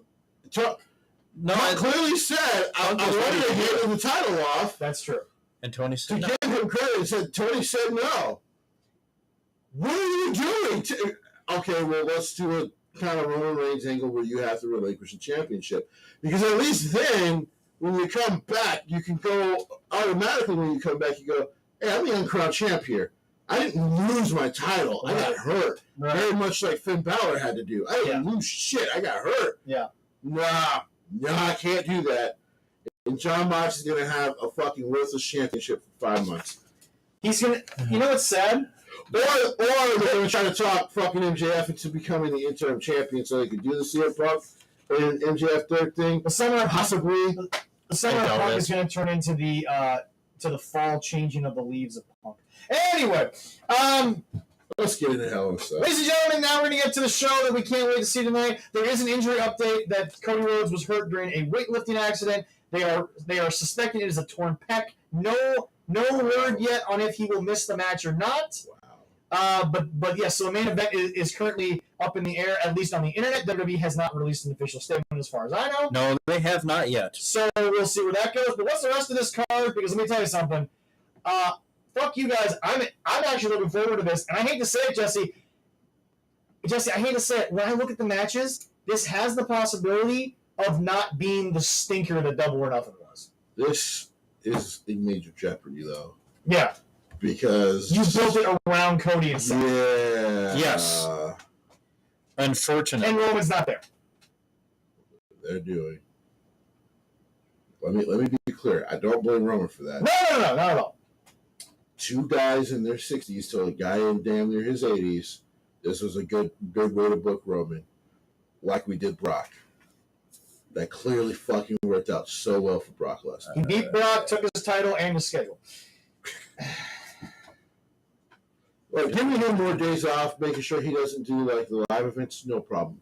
He's getting up there in age. You want to keep him healthy. I got no problem with that. But he still needs to work every TV and every. He should be able to be at the showings. He doesn't have to work a match. No. Do a spot here and there. Maybe a baby face hits you with a finisher after the cameras are done rolling. Yeah. Done with it. Yep. No. We're going to still book like it's 2002. I fucking hate these two guys. But let's get into the card. Yep, we got Leroy. Well, yeah, as of a half an hour ago, he is still presumably, Cody Rhodes is presumably going to still be in the match. Well, the one thing I'll say... They haven't said anything yet. The one thing I'll say about this change. with a torn pec, though, guys, is once it's torn, you can't do much worse with it. No. He's going to... If they can somehow shoot it up with some, like... if they shoot him up, then he could probably make it through the match at least. Well, that's my point. That's my point, is that I think they're going to try to get him through the match. Right. Because, again, you can't... Unlike Punk with his foot, with the stage dive and the botches and this and that, you can't really do much else to the torn pec. It's torn, it's torn. Right. It's not going to get much worse unless the arm falls off, which it might change. And I think the best thing about it is, one, he's going to be in there with Seth. Oh, yeah, no. Seth is going to take care of it. You're right. If he's going to be in there, if you're going to be with anybody, it's good to be with Seth. Right. So supposedly that is going to go on. Because as we've learned with Seth, as long as the other wrestler does what they're supposed to, Seth's a very safe worker. Mm-hmm. Finn admitted he fucked up. Sting admitted he fucked up. It's never been Seth. Mm-hmm. But we'll see. Despite what Brett will say, but Brett will say anything to stay relevant. Closer to the pay-per-view, another hour, it might change. You never know. Yeah. So, there we go. All right. First, besides that, and it's all going the to be... followers are going to become bitter over There we go. too. As this is going to be a mostly Raw pay-per-view. Mostly a Raw pay-per-view. Damn you, Pat McAfee! SmackDown finally got on the pay-per-view. I'm like, God damn it, Pat. Well, we'll get that. Pat McAfee breaks the fourth wall in the best way. He really does. We have the Raw Women's Championship triple threat with Bianca Belair against Asuka and Becky Lynch. This can be big. It's gonna be. That's going to be a great. It's going to be a fucking amazing. If the wifey wins, I'm gonna watch Jesse have a moment. If the wifey wins, I'm gonna watch Jesse have a moment. We'll talk. Well, like I told people, I will do like a little like live chat before we watch it because I want to clear everything with Cal if we're going to try to do a reaction thing. Yeah. But otherwise, if she wins the championship, you will see joy out of me like I'm getting married tomorrow. I think Bianca's going to keep it because then Becky Lynch will be the whining of the summer of Becky Lynch. You know what? People can Because they hate might. it. But once again, Becky Lynch is doing exactly what Seth's been doing. It's just, first of all, the outfits mean nothing to me. And no, Becky doesn't look sickly. Becky just looks thinner because, you know, she's, I think, trying to lose the baby weight. No, I She just has think done that. I think she looks like a fucking depressed model, which is what she's supposed to look like. Exactly. As long as somebody backstage has her on a healthy... As over gaudy as those outfits that they keep wearing are. I think the baby is picking them. Mike, did you see the white suit on Raw with Seth? Yeah. I almost pissed on my television. It was like, because I was just like, this is something I should pee on. But, Yeah. I am picking Bianca in this. I don't think they're going to give it to Asuka. I by the way, my head is agreeing with you. It's probably going to be Bianca. Yeah.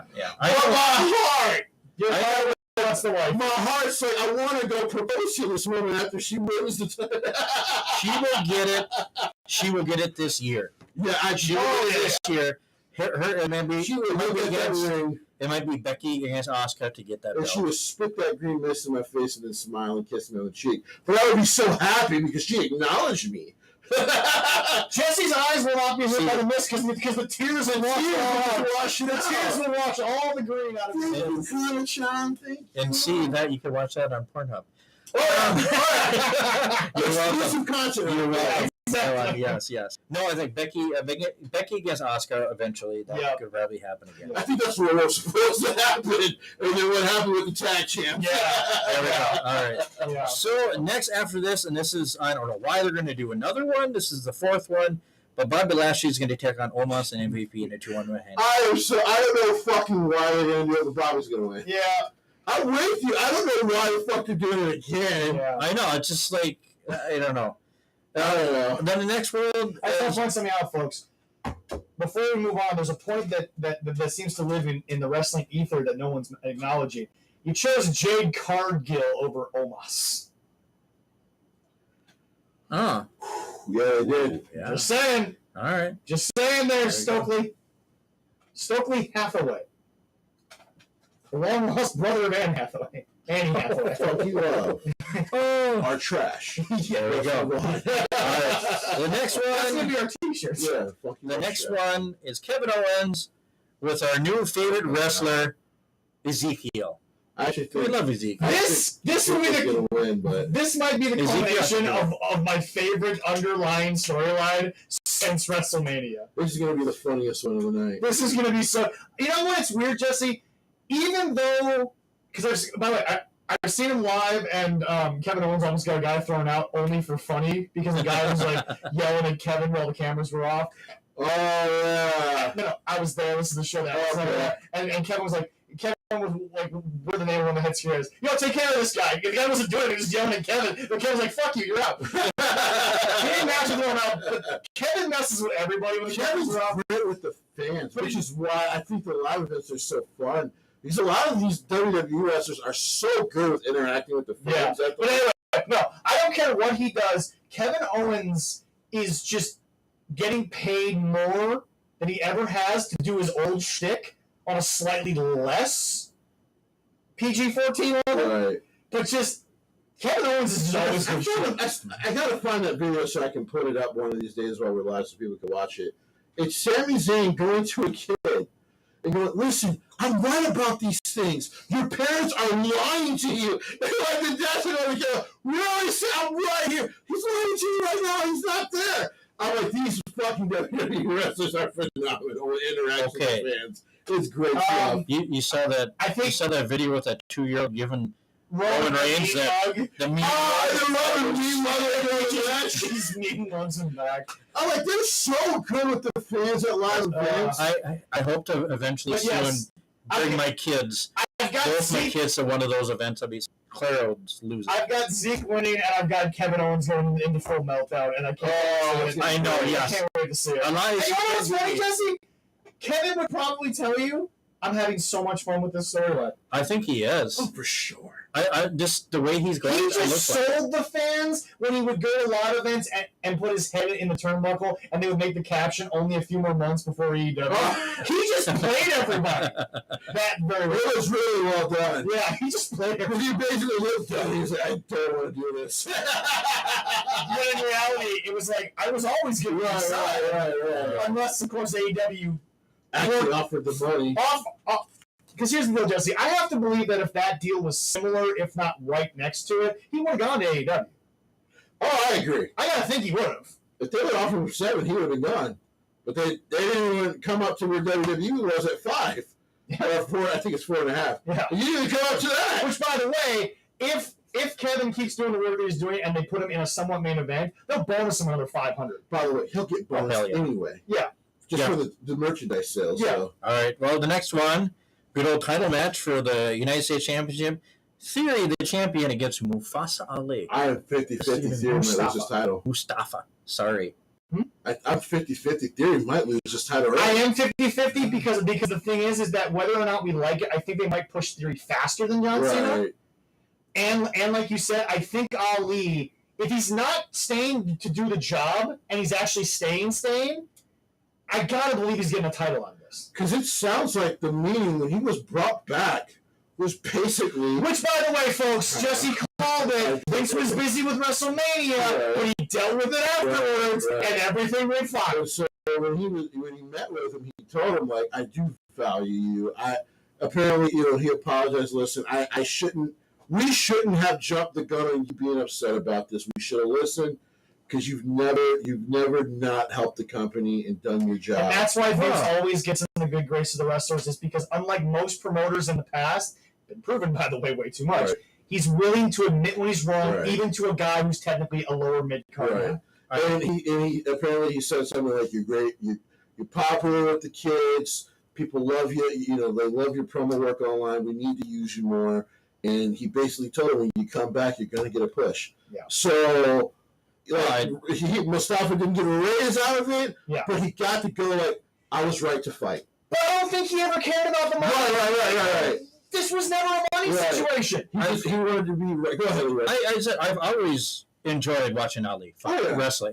Great performer in there. If he does it, I mean, John Cena did hint that he would love to give an attitude adjustment to Theory. Yeah. I mean... Well, Cena's coming back sometime this summer for a short run, so... Theory and John Cena, that'd be fun. Yeah. It would be fun. But I will say this, is that Mustafa, clearly, that's how you should handle things, is just go home, wait till you get the phone call, and then just talk to somebody. Mm-hmm. And maybe there'll be a... And by the way... Since I've been on the show, Zelina was right. I said it, and I said she'll be back. She came back. Going to get a push, apparently, when she comes back from injury. After injury, yep. And then Mustafa, I said he was right, and he'll be right when he comes back. And once again, he was right. Yes. The same thing with Tommy before he was released. Even they admitted after release he was actually right. Yeah. Mm-hmm. So it's one of those things with WWE. Sometimes you have to your anger and go, let time play it out. Because again, as Jesse and I have talked about, it's a $1 billion company. A lot happens in a 24-hour period. It's eventually to you. Right. Vince worked so long and so much, he eventually is going to goes to his career, and he'll bring, like, well, listen, I guess if you're not going to do, if we can't work together, then, I guess I'll just wait. And so he'll probably, fuck, that's right, I'm not using this person because let me give him a call. Let's talk.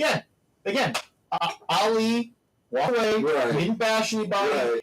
I'm sure somebody pulled him aside and said, hey, Vince will get to you at some point. He talked about his release. He said what really helped was Papa H. Yeah. Especially once Papa H got healthy, going, just give the old man a little time. Yeah. He got scared, especially after I almost died and stuff. Like, well, that's the thing. Some time. A lot of this backstage stuff that's now becoming sort of like taken care of was when Triple H just was removed due to health issues, and who knows what Vince's mindset was. Because I mean, that's still family. That's the family. Oh yeah. And Stephanie didn't just go home and take care of family out of not the necessity not to work. It's very much like a father in that Now, way. I know there's been a lot of reports that they say he wasn't performing the best because of having to take over more roles. I don't. Her husband damn near died during this period. That executive Right. because She he was was human. doing a lot of shit. But I think this is one of those moments where Triple H can find balance between work and family. I think Stephanie just wants to go be with her kids for a while. Right. Yeah. And there's nothing wrong with that. Her girls are getting older. Well, that's the And other their thing. mama. Well, that's the other thing. Hunter and Stephanie have a very similar setup to Adam and Beth. Yeah. In the sense of someone will always be around for the girls. Yeah. Right. And like Jesse said, by this time next year, Adam's home full time. I think so. Mm-hmm. And I believe that's where it's going to I go. think so. But anyway, all right. All right. The next match, I'm looking I'm forward. going to do that way, 50-50 on this. Yeah. I'm looking forward. I'm gonna enjoy Ali. If he gets the title, I'll be happy. I think it'll be a great match. This next one, I'm looking forward to this, and so is Evan. Hopefully, he's awake to watch this because he loves AJ. But the 6-tag mixed with Finn, AJ, Liv against Judgment Day, Edge, Damian, and Rhea Ripley. This is gonna be a good one. I'm gonna enjoy it. Yep. Are they gonna reveal a fourth member at the think so. pay-per-view? Yes. They're not gonna wait till you think No, they're gonna do it. It'll be No, tonight. yeah, it's going to be. Okay. It's gonna be tonight. But This here's interesting. is going to be House of Black versus Death Triangle Part 2. Ooh, yeah. It's either going to be Tommaso Ciampa Or somebody's gonna turn or from it's the going to three. be Mansoor. Yeah. I think Mansoor. I think Mansoor is very high on that list. Yeah. I did not. Okay. They've been high on I didn't think Mansoor about for a that. while. He's improved so much in the 3 years. And Vince has to start building him. And again, this is not a negative because in wrestling you take what they give you. Right. He has to start building him for some of the Saudi shows. Not to say that they really do like putting him out there. He also does put on good matches. So Well, that's the other thing. If he went he's out a there very good and one. stunk up every Right. Saudi show, we'd be on that like fucking Right. white on rice. Right. But he does well in the ring. he's a Oh good God, wrestler. he is. He's a really likable babyface. So I think seeing him as a heel would be something new for people. Yeah. So yeah, So I think it's happening. Are they I- gonna feel you gonna- I you gonna- don't you think gonna they're boo him on turning- Saudi? I don't think they're turning anyone that's in the other team. I don't think that's happening. No. Because they've never seen Finn as a heel. He doesn't see Finn as a heel. Where Triple H is like, Finn is great as a heel. Well, the That's the problem, one thing Vince and Triple H were well, the running. problem is, Jesse, this at what point in Finn's career has he been a heel that's been under the boot of another heel? That's Never. not Finn's heel He's always game. been the leader. Yeah, no, He that's would not have his to be heel the- game. yeah, he His would have heel to be the game leader. is the Prince of NXT. He was the guy, or leader of Bullet Club, and then they kick him out. Right. But no, it's just it doesn't. Not saying Finn couldn't somehow make it work, but it's not Finn's entire career. Right. And at 40, I don't know if you can teach to be the heel under the other heel's boot. I don't know if that's possible.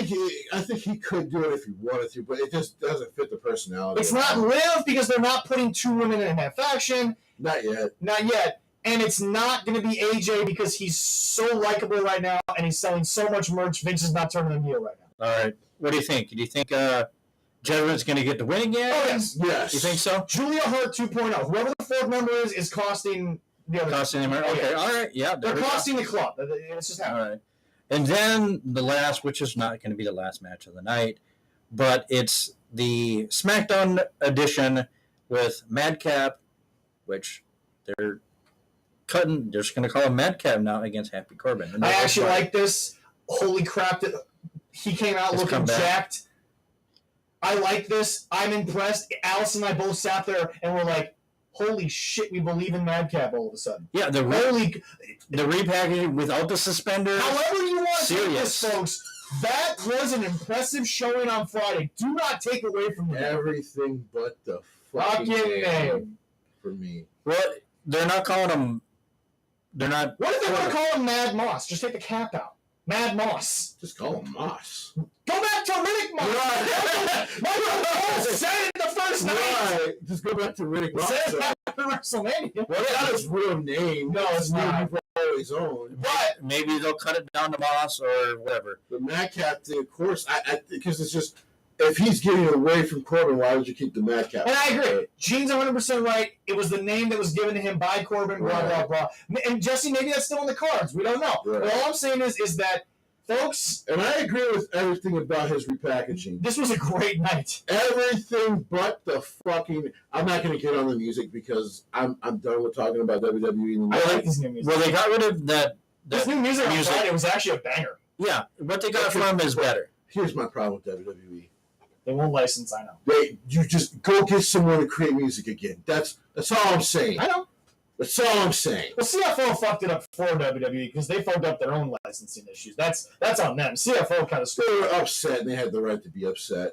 But I do see Moss getting I do actually think that. What's really funny is I think if Seth's they going to win now. maybe it's going to be Cody and But Seth. I think Seth is going to win now, whereas before I was 100% on Cody. yeah, because Cody's obviously going to go. Now that he's got to go away, I think they're going to do an angle. Injury angle. Yeah. Yeah, they Which probably will. sucks! Yeah. Because you know they were building the summer to build completely around Cody Rhodes. Yep. And this does throw a wrench in all of our thoughts that he was going to win And I Money think in a the lot Bank of their contract. plans. However, think about this. They already had SummerSlam scheduled before they signed Cody. It was already set to be in Vegas. Yada, yada, yada, yada. Cody's back. SummerSlam's in Tennessee. You're talking about Money in the Bank. Money in the Bank. Sorry.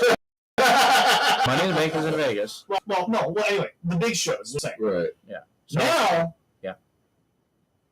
What if they do push it to when Cody's healthy, and now he does get a chance to win the title in the Garden? I mean, they could do it now, yeah. But that's what I'm saying. There's an option. Throw it against the wall. See if it sticks. I actually do think, though, there's a chance. I think the biggest pop of the night will be if Madcap wins, and I'm serious because oh yeah, people got behind him on Friday. Oh yeah. And what a beat down with a chair. And should we talk about the supposed rumor of who may come in tonight? Because mascot. There she is. Yes. Little Ruby. Yeah. Even though Leroy has to sometimes bring her down a peg or two. Well, hey, she has to learn who's boss. It's not her. She's a roof. Jesse, do you even want to get into the possibility of what happens? Of Hell in a Cell? Yeah. I want to say this. Boy, they re-signed Bray Wyatt. This is a perfect chance to you. Mm-hmm. Yeah. Where it all technically went wrong, Jesse. To have Chuck finally in Hell in a Cell and then Bray comes back anyway. What a story to launch into. Oh, that would, because he'd be like, yes, I did it. And all of a sudden, remember, boom, there he is. It's like, the shit. Fiend thing finally started to unravel to the fans at Hell in a Cell versus Seth. Right. Yes.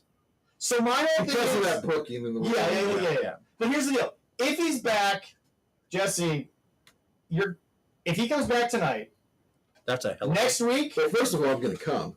Oh yeah, there's that. Second off, Aim away from the screen. I might poop. Aim away from the screen because Cal needs that. It's worse than that. I got to aim away from the screen. I mean, you're going to have your lady there. Like, I have to be very, concise about where it goes. You know what? Just aim for Zach. I'll just put it right in his hair, yeah. That's safe. Hit him right in the back. It's going to be hard to have that conversation at your wedding, but I mean, listen. Well, My best man got his position because he's going to end his speech with a joke. So that's all you need to know about my wedding. But anyway, Jesse, you're the third man we're going to get shot in the back of the head. Right. you didn't do it today because we had so much stuff change Right. over the course of 6 days. If it happens tonight that he is back, you're opening the show next week with your talker to AEW being like, when are you going to get over that Tony Khan is not? I know, yeah. If he shows up tonight. Because if Vince is willing to put out $6 million, Right. what were you not willing to put out? Right. Because like Corey and I talked about, he did do some indie stuff for some movies, so Sure. he was involved. But there's always a price. You just have to name it. Right. Because Punk found a price. Tony was sworn to name it. Remember, the report was they weren't willing to pay him the price he was asking. Yeah. But the other report was WWE didn't say no to the price he was asking to come back. Mm-hmm. So, And maybe it gives him more leeway to do some of this, and Vince will do it, the Hollywood stuff that he wants to do. Maybe Well, that was the that's thing. stuff. Well, that was the thing is that guys like Cesaro, Claudio, guys like Bray. He's coming back Well, we'll see. eventually. We'll see. Yeah. It's all rumors. It's all rumors, including this. But I think what people have to understand is that it took Cody forever based on the timeline, and it took him starting a new company. But all you have to do, there's two ways to do it in this business. All you have to do is prove your worth. The one way is you go the Cody route, and you make yourself into a star. Because I don't even think Vince looked at the AEW stuff; he looked at everything else. Because I think the AEW stuff helped, though. No, I'm not saying it didn't. But what I'm saying is that when it comes to the package that Vince can give out, he clearly wasn't looking at AEW. And Drew McIntyre did the same thing. Because I'm sure all he had to do with Drew's another one. Because I'm sure all he had to do was watch 5 minutes of Road to the Top. Like, we ain't doing this shit, pal. But anyway, really, probably that was because hey, we're not bringing that show back. No. That's dead. But anyway, so there's Cody Rhodes way, but then there's the Bray Wyatt way, which is make the fans demand you. Right. There's still a demand, because the problem that people don't realize, and the problem that Vince fell into, it was a profitable problem, it was a problem. The merch still sold like it was fucking a brand new. They were fucking fiend mask at the AEW Dynamite show in LA. I'm like the fact their fans show up with that shit is crazy. My kids will probably be in bed if this does happen at the end. Yeah. But if I tell them after I get them up, hey, you know who showed up at the pay-per-view? They'd be what? The feed? Both my kids are going to lose it. Right. And they won't even see it. They'll just be secondhand from me. But they will absolutely love it. I think, though, this time, if he does come back, I think there should be an understanding between the two of working together. And Bray understanding that the original idea to have tag teams kind of represent his different characters and stuff, there's nothing wrong with that. Because usually WWE don't like to do factions. So the fact that they were willing to listen to how you maybe, like, let's do something where we can promote different guys using your characters, while that still gives you control of what those characters do, I hopefully Bray goes, if he does come back, he goes, okay, let's use that idea. Because there's nothing wrong with that. I'm still at the height of my popularity, even though I've been gone for like 8 months. Yeah. Why not? And you know what I hope they do? Is I really hope they make a cleaner and better end with him and Randy. Well, Ray will probably move on. Now there's a scare because of his back injury so bad, he may not fucking be back. Yeah. I hope that is wrong. I really hope that is That's a legitimate report, and that's a scary thought. Yeah, but anyway, I hope that's really wrong. So, yeah, folks, next week may or may not have me, depending on what time we do the show, because I have to go do some wedding stuff that is kind of mandatory. I got some people coming into town for it. So, next week, we'll see. I'll be here. Depending on... Me and Jesse will rock this shit. Yep, no, you guys will be here. But like I said... Being beautiful. I'll be able to do it if we can get... I'll be able to do it if we can get out of here in time. That's as long as you don't ramble on like we always do. Well, I might just leave towards the end because, it'll be a little... I'll just tell them to shut the fuck up, and then that'll help. I have to do that to you, otherwise we'd be on some fucking shit for 6 hours. We need his better half here to sell that. First of all, and then he'd be like, yes, dear. And then first of all, Japanese shit sells. Don't hate. That's first of all. That's true. That's true. Anyway, next week will be great no matter what. But hey, we appreciate you guys. And like we said, we got a lot of stuff in the works. Still can't tell you guys anything, but we are hoping stuff going. And first announcement. You got stuff. Yeah. I do have the 3 live shows. As soon as I'm done editing them, hopefully tomorrow, they should be up about the same time Leroy likes to put up the shows on Tuesdays. So we do it on Monday. Oh, yeah. So look out for those this Tuesday on YouTube to just be up. And you'll see them come up if you don't do notifications. But otherwise, they'll also be up in a couple of folders of content shows. So the live shows will be there. Yeah. Hopefully, we'll be able to do the show on Friday. Yes. Look out for this Friday. Me and Leroy should be back because either Melon is going to make sure I can get this back, or someone's going to die. Or someone's going to give me my money. But otherwise, we should be back. Thank you guys so much, and we'll see you guys all next week, possibly. Please enjoy Hell in a Cell either way. Bye-bye.